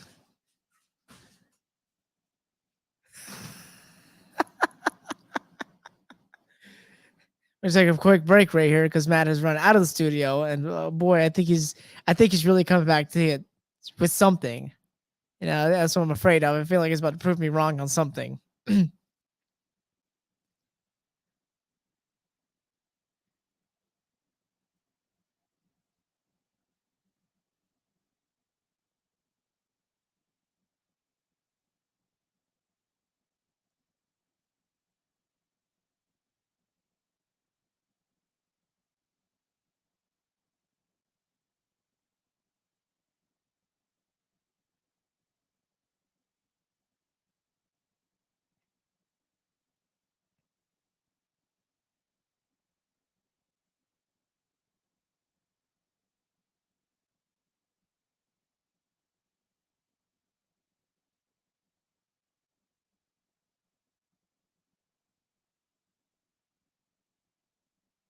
Stay with us, folks. I'm still waiting on Matt to come back. I think I've upset him here on this one. I'm just kidding. I haven't.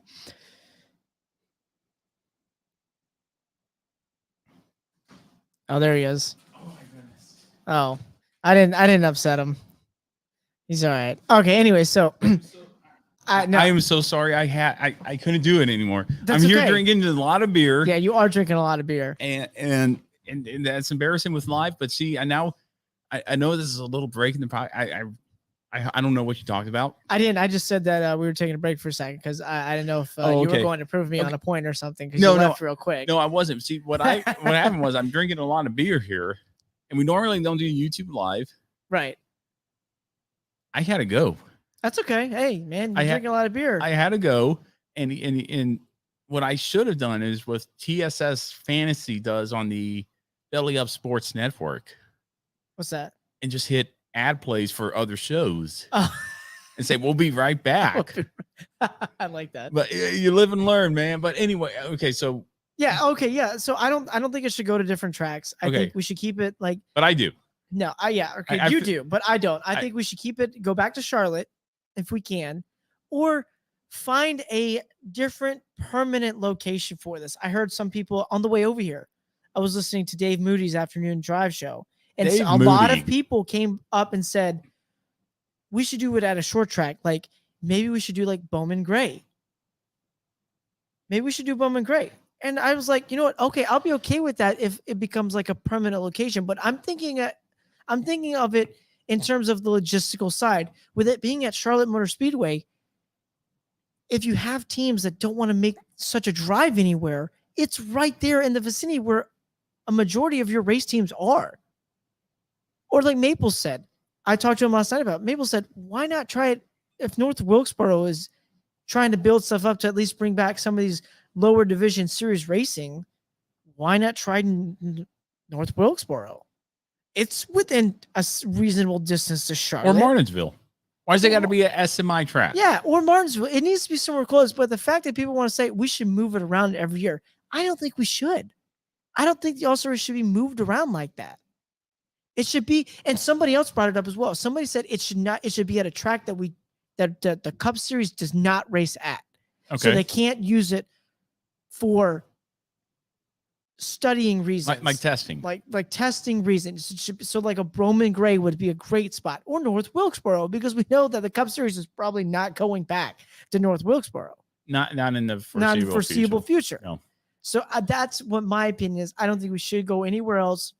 It shouldn't be moved every year. The winner shouldn't pick the next track, as some people put on Twitter. That was a stupid response by some people. We should let the winner pick the next year's race. Shut up. No, you shouldn't let anybody do that. That's a dumb idea. because they will be going to some stupid track on the West Coast or something. It's whatever. Right. NASCAR just needs to figure it out. Started to figure it out with this car, but man, we're right back at zero. Anyway, so you got to tell me about what Dave Moody said, because when Dave Moody comes on, he the problem with Dave Moody, I like his show, I like his opinions, but the problem is when everybody brings up an opinions that counteracts his, he shoots it down. He doesn't listen. Dave Moody doesn't listen, because what he does, I think he's a big proponent of the sport, and I think somebody's whispering in his ear and telling them, promote the sport. Don't make the sport look bad. Do this. Right. You're a puppet. You're a puppet. And unfortunately, that's Dave Moody. He calls a great race on MRN. Yes, however, he's a bad host on a radio show, and he takes people's opinions and says, you don't know what you're talking about. Well, and when some people bring up great points. Right. Well, he didn't really, for the amount of time I got to listen to it on the way over, he didn't really talk a whole lot about the racing at Texas. He was just taking phone calls and letting people express their opinions on what they think. And for the most part, he was kind of in agreement of having it at a short track, maybe like a Bowman Gray, right? Or like the LA Coliseum. It's kind of, you get that beating and banging. That's what All-Star Race probably should be. So he didn't really talk about so much as the racing at Texas, but I mean, if you want to get into why you think they should go everywhere, or if we can get into the final, like last 10 laps of the race too, whichever you want to do. I'd rather get into the final 10 laps, and we'll save the switching around the races, I feel, for a question of the week. Okay. Yeah. Well, I have a question of the week too. This week, okay. I'd rather listen to yours. But yeah, that'll be a question of the week, maybe for next year's episode. But yeah, I want to hear. Okay. So the final, whatever, we got to that final 20 laps or whatever after that caution came out that Eric Jones actually ended up bringing out. Whatever. Who cares? And Ryan Blaney's running away with it. Cool. I mean, just straight up dominating. There he goes. 3 seconds out of Denny Hamlin. Nobody's going to catch him. Whatever. So I was like, big deal. Whatever. Takes the white flag. Now, I didn't know about this rule either. I didn't hear about the rule that said that the race had to end under a green flag. Like I said, I didn't study the rules before the race because I could honestly care less, because it's just the whole night is stupid. That we have to completely have all these different rules every single year. We're going to change up the whole race, whatever, big deal. Remember a couple of years ago how, you had like your average finish in each stage and blah, blah, this and that you had to have a PhD for like what was happening. Right. I remember that. I kind of stopped caring at that point. Ryan Blaney comes around, white flag. And right as he's crossing the line, the caution came out. But I was like, oh, okay, so he's already crossed the line, checker flag was out. I was like, okay, so I was so close to flipping the TV off. I was done. Like, okay, cool, race over. I care less whatever happens after this. Right as I'm getting ready to turn it off, Mike Joy says, well, wait a minute. I don't think this race is over. And I was like, excuse me? And I'm pretty sure everybody else in their collective minds watching all across wherever you were watching went, what are you talking about, Mike Joy? What are you talking about? For real, what are you talking about? And he's like, oh, this race doesn't seem to be over yet. Apparently, the caution came out. And from Ryan Blaney's point of view, if you're thinking of it from Ryan Blaney's point of view, you see that checkered flag. I'm not looking at anything else. If I see that flag man waving it, I won the race. Because the flag man pulls it back. Like Blaney's like what, within 50 to 100 feet of the line, probably. I mean, he's pulling it back. If I'm Ryan Blaney, I see him waving it one time, I'm looking straight ahead again because it's a dog leg, man. I'm gonna look down at the track. So he probably thought, oh, cool, I won the race. But then they want to go back and say, well, the caution lights came on right before he got to the line. So it looks like we're going to have another restart. And I was like, for what? And they're like, well, Ricky Stenhouse brought out the caution for a flat tire on the backstretch. Dude was moving still. He got passed by 2 cars. He wasn't in the way. Yeah, he was completely out of the grid. Now, see, here's what happened with from my point of view, because I watched it maybe 10, 15 minutes after you because I had to play catch up here. And a lot of time I just kind of fast forward right, because not missing anything. Ryan Blaney's in the lead. Okay. And there's racing going on in the back, but it doesn't matter because it's not a points paying race. I don't care. Okay. I'm pushing it forward and forward and forward. And then it comes up, you start texting on the text. NASCAR is this, NASCAR is that, NASCAR is this. And it just dogging NASCAR. And I'm like, okay, something happened that I haven't gone into yet. So now the white flag comes out and it's like, I haven't seen anything happen. So I hit play and it's okay. Let's watch the final lap. Ryan Blaney takes it and I hear caution. It's like, what's the matter? All right, the caution's out, but Ryan Blaney won. I'm thinking that. I'm looking at the format and the rules here, and it does say if no natural caution occurs between lap 15 and 25, the final stage NASCAR will call an all-star competition caution. It says nothing in here about the race ending under green. Okay. See, that's what I'm looking at right now. However, I'm with you. By this time, your race is over for you. I'm off of social media. I'm off of everything. And I see Ryan Blaney, and I'm sure you're going to talk about this too. Disconnect the window net. Mm-hmm. I won the race. I won $1 million. I won the All-Star race. You could even hear on his radio. They're like, oh, wait a minute. Race is over. He's like, are you kidding me? Why are you kidding me? So now we go back to you because I'm kind of in the same boat too, just based on your reactions. Like, what do you mean the race isn't over? When this caution came out, came out, the first thing that immediately came to my mind was, here we go again with NASCAR's bull. God, I really want to say it so bad. With their bull. I'm going to try to find it for you, buddy. Okay. They're bullshit. There you go. Yeah. There you go. They're bull. They're trying to fabricate an exciting finish for something for the final stage that has been very lackluster and lame. It was. And I felt like that too. For some reason, all of a sudden, because Ricky Stenhouse has a flat tire on the backstretch and Ryan Blaney's coming to the check flag, I'm sure the race director was like, where's that caution light? Hit it now. And literally, Blaney was within feet of the finish line. And all of a sudden, Mike Joy says, well, it goes by when the caution light comes on. And Ryan Blaney's literally right next to a caution light, which is right before the start finish line. Caution light comes on. Boom, caution's out. So you're telling me we're going to throw a caution within feet of the finish line? Oh, here we go. Now to NASCAR's defense here, because you know me, I like to play defense here sometimes, and Charlie feels like that too.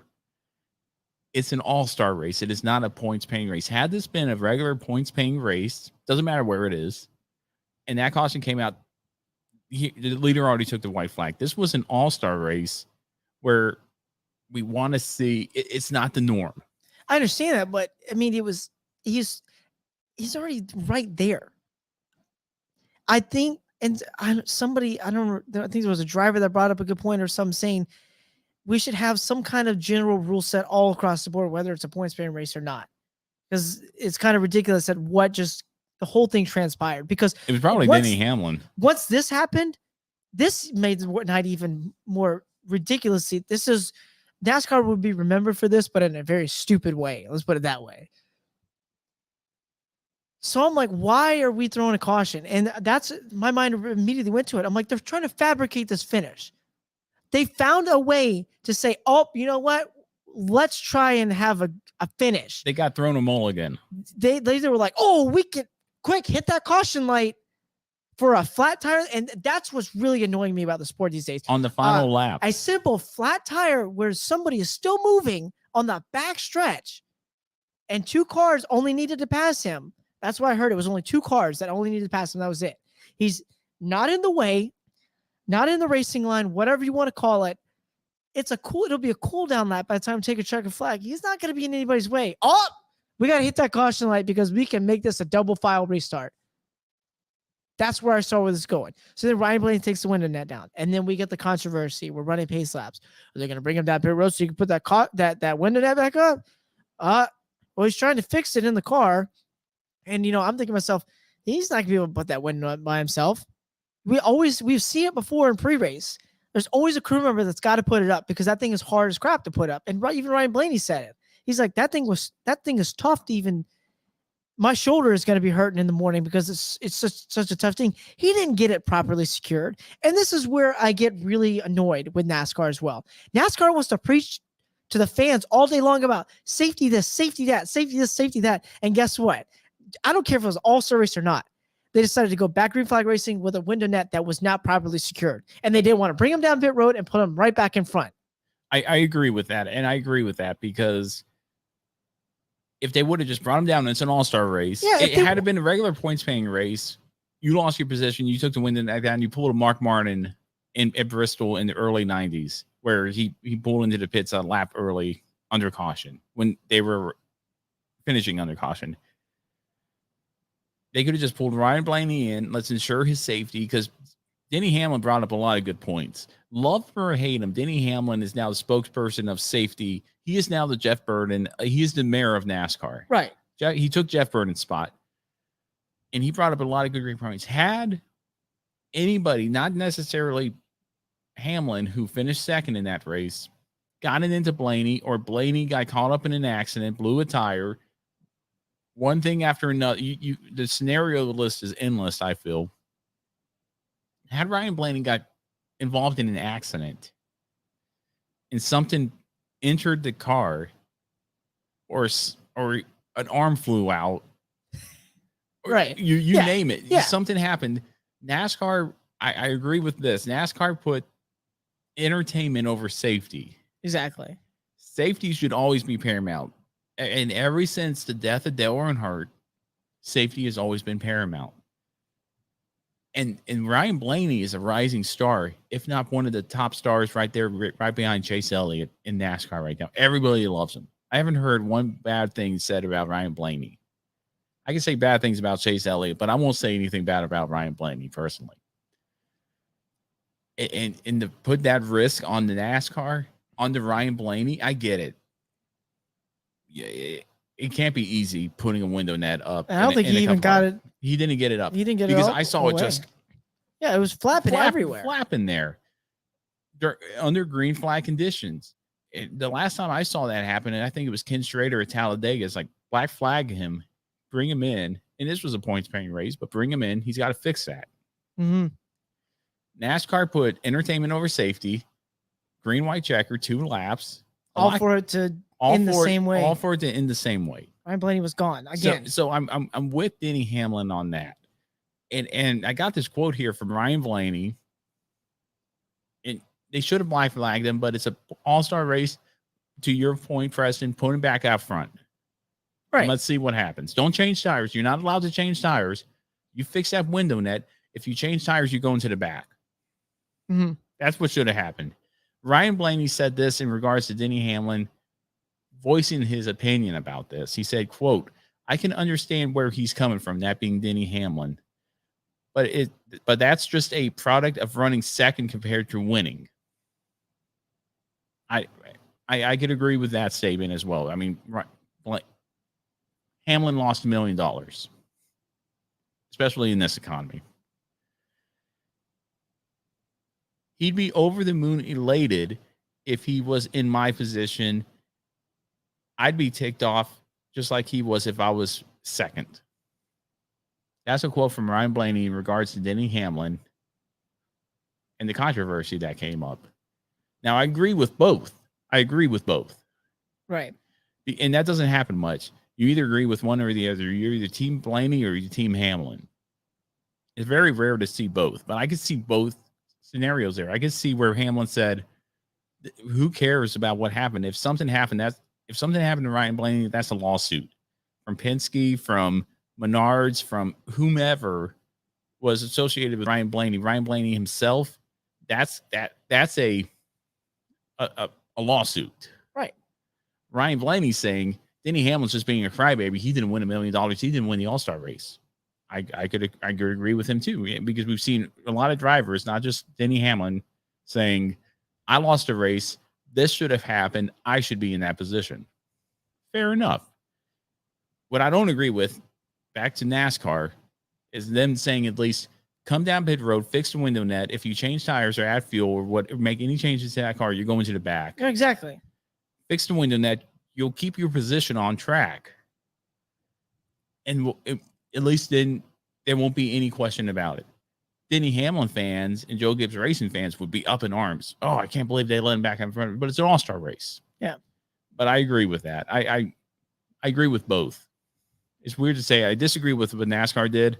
I agree with what Ryan Blaney and Denny Hamlin said. I thought the whole precedent with the entire thing with in general with the competition caution and then the whole caution at the end, I feel like that whole scenario in those final 50 laps is just setting a bad rep for NASCAR. And so somebody on Somebody on Twitter had tweeted out saying the competition caution rule, I'm not a fan of it. It sets a bad precedent for the way races are run when the laps are winding down. I don't care if it's an all-star race or not. I think that I thought it was a bad rep. And because then that's just clarifying for me that NASCAR is looking for different fans to bring into the sport, people that can't stand watching 20 laps of green flag racing and saying, oh, well, this is boring now. Right. And I feel like it's hard to explain. I get it from a business standpoint. NASCAR needs to kind of change things up to keep it exciting. But like, this is racing, man. You can only do so much. You can only change the way things are so much when it comes to racing. It's an unpredictable sport. You can't control everything. And that's what's been bugging me for years now, is that NASCAR continuously tries to change things and come out with all these different things. Granted, we're talking it in sense of an all-star race, but my God, they have to come out with all kinds of rules every single year, because the last few years it's been just lame. It's been awful to watch. Let's be real. The all-star race is not what it used to be 10 and 15 and 20 years ago. But now we've gotten to the point where every year they're like, well, let's go with this and see if it changes anything. Oh, and that's just what's giving me the bad rep on NASCAR. And the whole competition caution thing really bugged me. And then the fact that they're like so quick to throw that caution out because they need to have a double file restart, because we got to make it exciting when the entire night has been crap. The only exciting thing about the night was that ridiculously unpredictable wreck where Kyle Busch had a tire go down and Ross Chastain just was not paying attention at the last second and drove up the side of his car. No, I agree with you. And you know what? Tyler Reddick even came out with a quote from, granted it was from the Open, but you came with your guns loaded today. I did. So Tyler Reddick said to MRN radio after crashing out of the All-Star Open, this is before the All-Star race in general, this is just the Open, he says, I hate it for the fans. They come to see exciting racing, and the only way we make it exciting is crashing. Yep. And then I thought of that quote carrying over to the All-Star race in general. There wasn't any excitement until a bad crash happens. And then, of course, Tyler Reddick also, somebody said they heard it over his radio, I guess, when he wrecked or whatever. Tyler Reddick tells the team that he couldn't run that line after spinning the 8 radio. He says they choose the worst effing place to bring these things.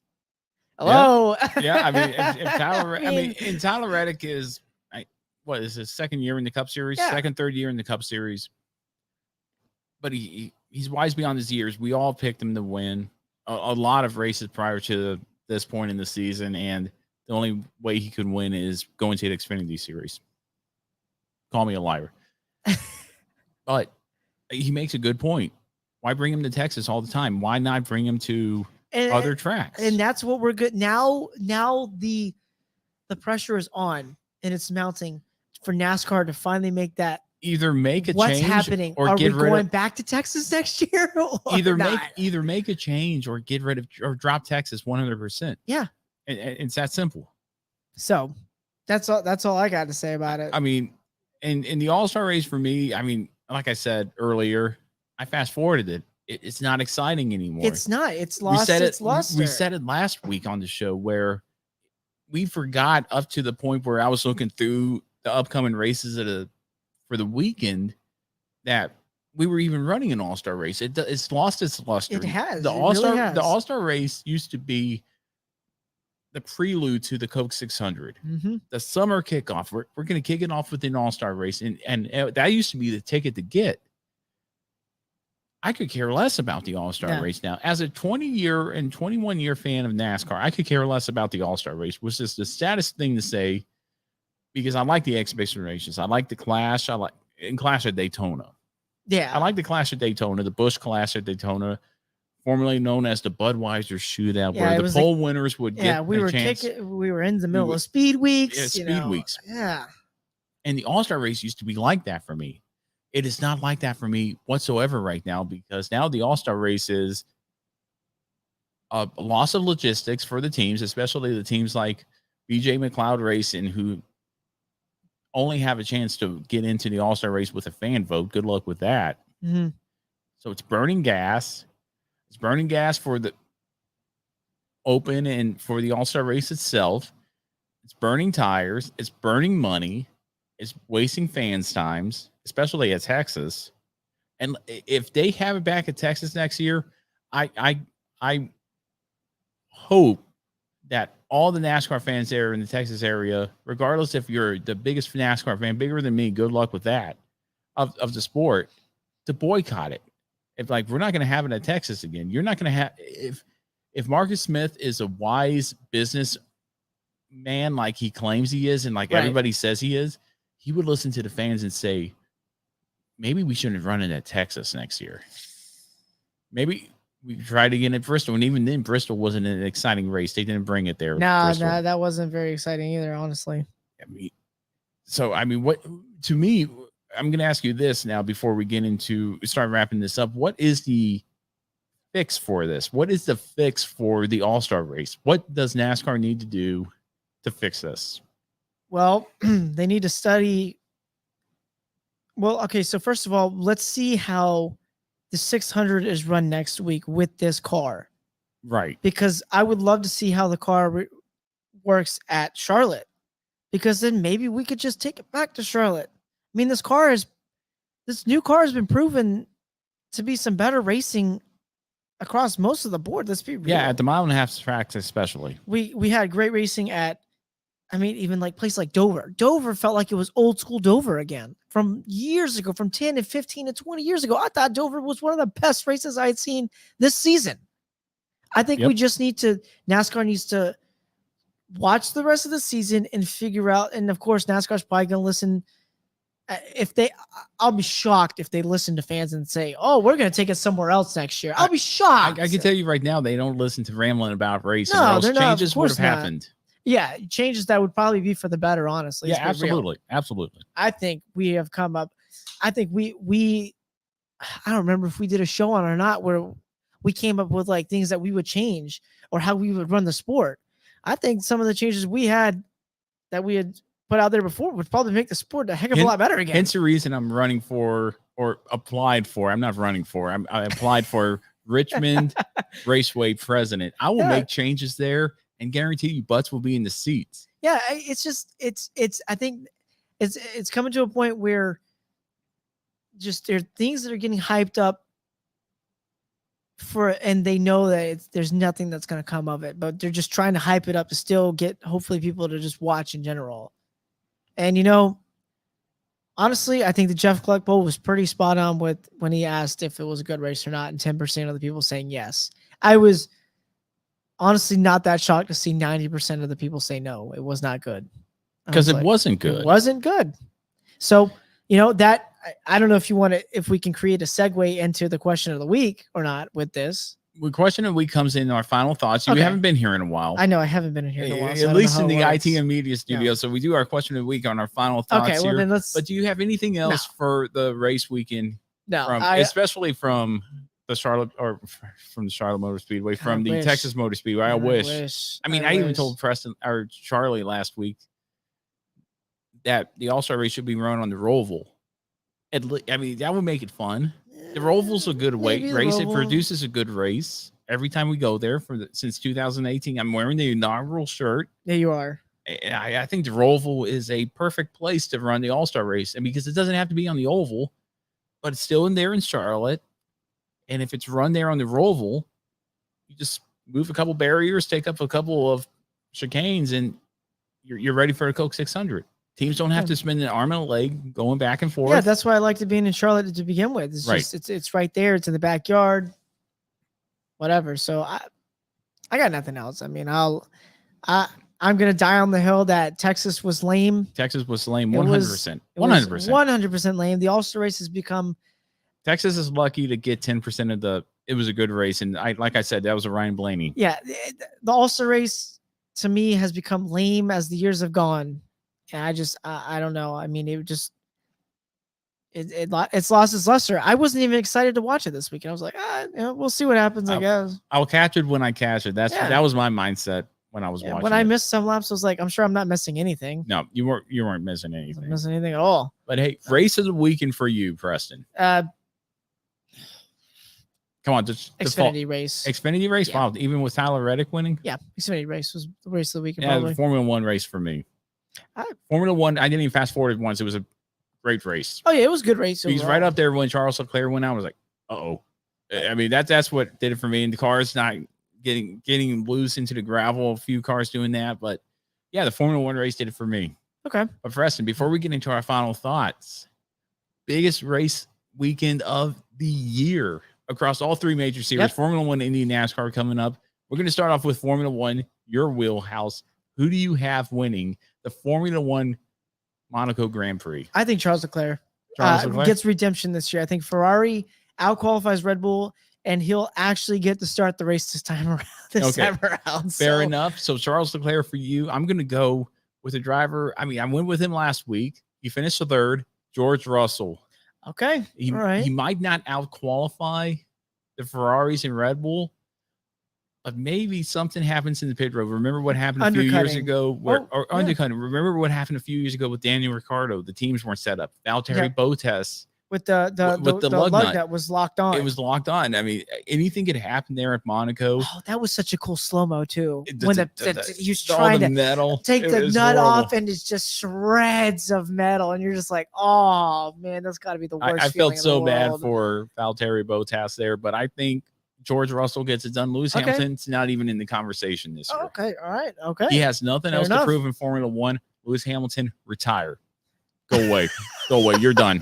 Congrats. You'll be in the Hall of Fame, or if Formula One has one, I'm sure they do. You'll be remembered forever. Go away, Lewis Hamilton. You're done. Sorry, Sir Lewis Hamilton. Go away. That race for the Formula One Grand Prix is going to be Sunday, May 29th at 9 a.m. Eastern Standard Time on ESPN. The first of three major races coming up.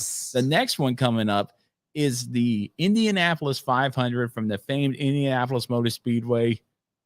Who do you got? Oh gosh, I don't know. I need to see the lineup again because you can't even watch qualifying because it's on Peacock or whatever. Nobody can watch it unless you're paying for Peacock or whatever. I got Peacock, not a sponsor yet. Well, great service. I'm glad you got Peacock. Peacock, whatever. Oh boy. Let's see. The crazy thing about going live is everybody's going to see this in its raw form.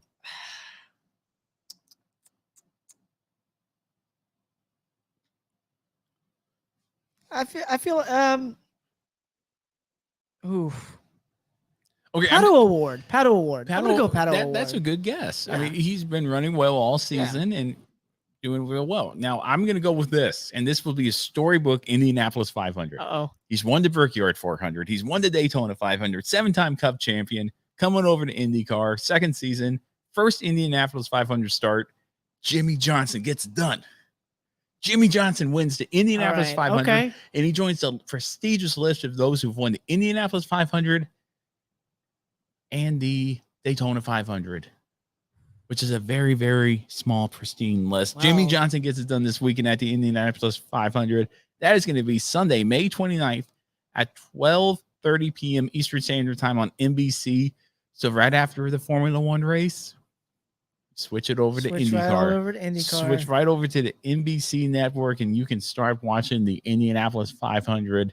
I can't wait. It's going to be. I can't wait. It's always like it's the most exciting day of the year. Like Christmas. If you're a motorsports fan, it's like Christmas. It's better than Christmas. I don't care about nonstop racing. Almost. It is. And Caroline every year goes another one. It's like you knew what you signed up for when you married me. Another one.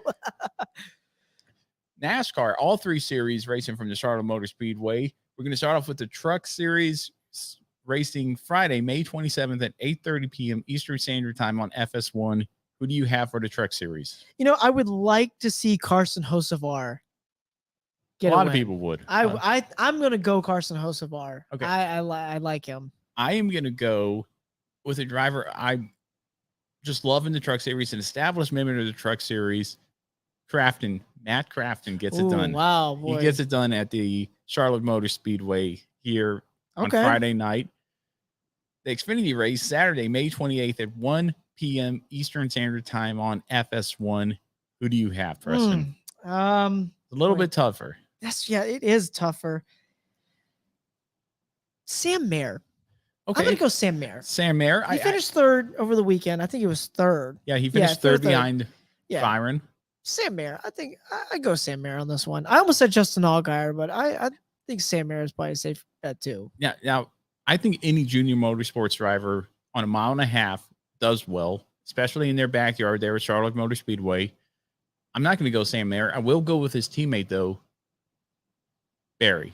Josh Berry. I like that pick. Gets it done. I like that one for the Xfinity Series there at the Charlotte Motor Speedway. Now the Cup Series, the crown jewel event, one of the few crown jewel events we could say we still have in the sport of NASCAR. The Coca-Cola 600 starting Sunday, May 29th at 6 p.m. Eastern Standard Time on Fox. 400 laps, 600 miles. Who wins the Coca-Cola 600? This is a tough one. Because you have to think we're talking the longest race of the year.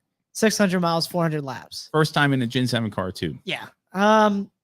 With tires, and I know you wanted to bring it up in the show, tires being an issue, especially at the mile and a half. Charlie has his own theory on that with the caster camber and everything like that. I could understand that. Who survives the 600 miles with no tire issues, no engine issues, no drivetrain issues, no sequential shifter issues? Not that it's going to matter there at the Charlotte Motor Speedway, I think, with the oval configuration. But who survives that endurance with that extra 100 miles, man and machine? Who wins the Coca-Cola 600? I'm going William Byron. I'm sorry. I have to. I'm going to go. I'm wearing right here. You heard it. I'm going to go William Byron. Okay. Honestly, the other people I'd probably would look at is maybe like Martin Truex Jr. Yeah. Or maybe, I don't know or maybe like Kyle Larson, maybe. But, or Kyle Busch, maybe. But I think I'm going to go William Byron. I'm going William Byron. Okay. So you're going William Byron. I think that's a low-hanging fruit.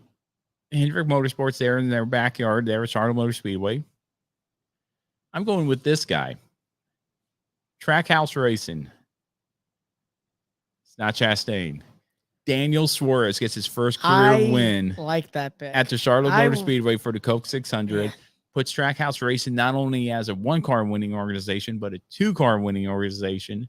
They have it. They have the setup. They have the experience. They have the drive. Daniel Suarez joins the likes of Matt Kenseth, Austin Dillon to get their first win in the NASCAR's longest race. I would be completely okay with that because I've been hoping for Daniel Suarez to finally get a win. Daniel Suarez gets it done. Been chomping at the bit for a while at the Coca-Cola 600 for Trackhouse Racing and joins his teammate Ross Chastain in the winner's circle, locked in for the playoffs here coming up here at the end of the year. Preston, that was our show, man. That was our show. Great one. One of the long ones, I feel. Yeah, it was a long one. First time on YouTube Live. No one really talked to us, but it's all right. We're baby steps, man. Baby steps at least we're on YouTube Live with no hiccups. Remember that one time we went on YouTube Live and everything just fell apart on me? Yeah. It was horrible. We're falling apart. I mean, it was just horrible because we had these new setups and it was just. It was so funny. It wasn't funny for me. It wasn't funny for me. It was funny for me watching just the. I forget what episode that was, but yeah, go check. I think the microphone fell off the table at one point. Everything was just falling apart on me. But now at least we're starting to get our ducks in a row here, and hopefully, I think next week Charlie and Austin will be back here. Will you be back here? I don't know. I hope so. Let's see. It depends on what day we do it on. It makes it easier when you're in studio. It sounds better too. It does sound way better. Because I was listening to past episodes here on the way home from work today, and it was just like, man, I miss Preston in the studio. It made it so much more fun. Yeah, to me, it did.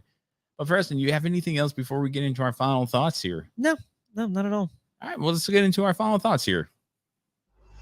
Oh, wrong button there. We don't have a producer yet. The craziness about going live here. Oh, no. You know what it is? It's because I hit the censor button. Oops. White flag. One lap to go. One lap right here. Final thoughts here on Ramblin' About Racing, heading into the biggest race weekend of them all, the trifecta, Monaco, Indy, and Charlotte for Formula One, Indy, and NASCAR. Can't wait for it. Thank you if you joined us on YouTube Live, tell us what we did right. Tell us what we did wrong. If you're on Twitter, because we're streaming on Twitter as well, I have to fix Facebook because I forgot my password Oops. to my main site, and I forgot my recovery email password. It's going to take a while to do that. But now we get into our question of the week. This week in NASCAR, we don't have any fantasy standings because last week wasn't a fantasy race. Make sure to set your fantasy lineup for this upcoming weekend at Charlotte. But Preston, I'm going to leave it up to you. Since you got a question of the week, do you want to do your question of the week, or do you want me to do this week in NASCAR? This week in NASCAR first. This week in NASCAR, 58 years ago today, on May 24th, 1964, Glenn Fireball Roberts was badly burned in a crash during a NASCAR World 600, which is now known as the Coca-Cola 600, stock car race at Charlotte, North Carolina. He sadly died from his injuries related from complications over a month later from that crash, which started introducing the fire suit, the fuel cells. And there's a picture here. I'll post it on Facebook and stuff of just a horrible crash that killed one of NASCAR's greatest drivers. Ironically enough, his name was Fireball. Yeah. That's the definition of irony if you ever had one right there. So that happened on this day in NASCAR, May 24th, 1964. Preston, what is our question of the week this week? All right, our question of the week this week. So, we talked about this whole all-star race. There's it catches a lot of flack. And, I've talked about how it's lost its luster over the years. Yep. And some people even brought this up, and I was like, you know what? That would be a pretty good question to ask. So I ask everybody listening out there, if you joined us on YouTube, if you did, or you're watching the replay of it, hey, whatever. We'll probably put the question of the week on Twitter, right? Yeah, we're gonna put the question of the week on Twitter. Okay. We're starting to get to that point where I got to do it because. Okay, so it'll be a poll probably, right? It'll be a poll. Okay, so our question of the week: should the All-Star race be scrapped? Should it go away? Should we keep it or not? Or it'll just be, should the All-Star race get scrapped, yes or no? That's a straightforward question. It is. It really is. I mean, hey, I don't know. I'll be flip-flopping my answer until I get to answer it next week, honestly. I'll be flip-flopping, trying to figure out if I think it would be a good idea or not, honestly. I already have an idea of what I'm going to say, but I'm going to let that marinate for a week. I kind of have something too, but I really need to kind of think about it for a little bit. But I think it's a good question to ask. I think it's a great question to ask, especially with what happened at Texas. I feel like you and a lot of other fans out there, I feel like once it left Charlotte, it nosedived. I'm basing it off even of the last Bristol. few years. It just hasn't. Yeah, even Bristol. You think of the All-Star race at Bristol, it's like, this is going to be a crazy night. And it wasn't. Yeah, Chase Elliott won. The craziest thing about that night is McDowell wrecking Bubba Wallace, and that was the highlight of the race. It was. Whereas when we went to the All-Star race there at Charlotte for the Tony Stewart win, the highlight of the race was them coming off turn 4, 3 wide. Newman getting into Kyle Busch getting into Jeff Gordon wrecking. Yep. The race that I went to with Mark Martin winning was Harvick and Nemechek getting into almost a fight there when they wrecked on the front stretch. There's always going to be one highlight, and the highlight this year is going to be Ross Chastain hitting Kyle Busch, going like this, and dropping, and then taking out Chase Elliott. Yes. 100%. Yeah. Chastain. That's why I bought a Trackhouse Racing hat. I'm like, yeah, Chastain, take him out. It's actually a Daniel Suarez hat. It's 99 on it, but hey, it's a Trackhouse Racing Trackhouse. But Preston, man, thanks for showing up, man. It's great having you in the studio. It's great having you on the show. You're the original. It's just us two. The OGs. It feels old school right now, and can't wait till Charlie and Austin get back on. They bring so much more to this show, and like I said, they couldn't be here this week, but you know what? I'm glad you showed up because I think you had a lot of pent up aggression. I did. And you needed to just let it go. I did. And it's okay, man. You just need to sometimes let it go. It's a frustrated fan of the sport. Unfortunately, it was. It's just one of those things where you have to just let it out, man. Yeah. I think Charlie's probably taken over the criticism of NASCAR more than you have in the past few years. Or in the past few episodes, I should say, the past few years. I'm just sitting over here waiting for NBC to finally take over for the season. Not that they're any better. It might be a little bit. I might be able to bear watching it other than watching NASCAR on Fox. Why don't you put it awful. on? Why don't you put it on mute and just listen to MRN? Well, I usually do, but like, thankfully, Maples will text me and say, "Hey, this is when the green flag's actually happening," so I don't have to watch any of that pre-race bullcrap anymore. So fair enough. I mean, but I do put it on MRN, but it's hard to watch because it's delayed. For some reason, it's so delayed. Oh yeah. I mean, at the racetrack, I listen to MRN. Yeah, of course. You have to. Oh, yeah. Or I'll listen to the TV booth. When it's Dale Jr. and everybody. I heard Jamie Murray was pretty good. He was good. He was very good a couple weeks ago. I'd be okay with him. McMurray was good, but I think that's a topic for another episode. Yeah, of course. Absolutely. Preston, man, I mean, thanks again for showing up, man. It was great seeing you. Nice of you to, I mean, our daughter, oh my gosh. Okay. I've been drinking a lot of beer. Yeah, my daughter has made it her first appearance. Yep. So if you missed that, watch YouTube and you'll get to see my daughter, man. She did, yep. Yeah, it was great. So, I mean, Preston, anything else before we wrap it up here? Nope. I appreciate your time. I know it's especially on Biden's gas. It's a lot to ask for. Ooh, I mean, we're not getting paid for this yet, man, but appreciate you showing up. Thanks for showing up. I can't wait for next week. Maybe you'll show up again and Charlie and Austin will be there. And text Charlie on that text chain and say, get your butt in gear for Talladega. I want to go. Oh, yeah, I should. Yeah, you're right. You really should. Need to do that. He'll probably tell you to shove it, but at least better start looking for some swaps. Yeah, but I mean, you better start. I mean, I got some swaps lined up. But Preston, man, appreciate you being here. And with that being said, we're going to go ahead and wrap it up. This episode of Ramblin' About Racing. Thank you so much for tuning in, whether you're on YouTube, Twitter, your regular podcast platform, or Burns Radio. We really do appreciate you taking the time to listen to us.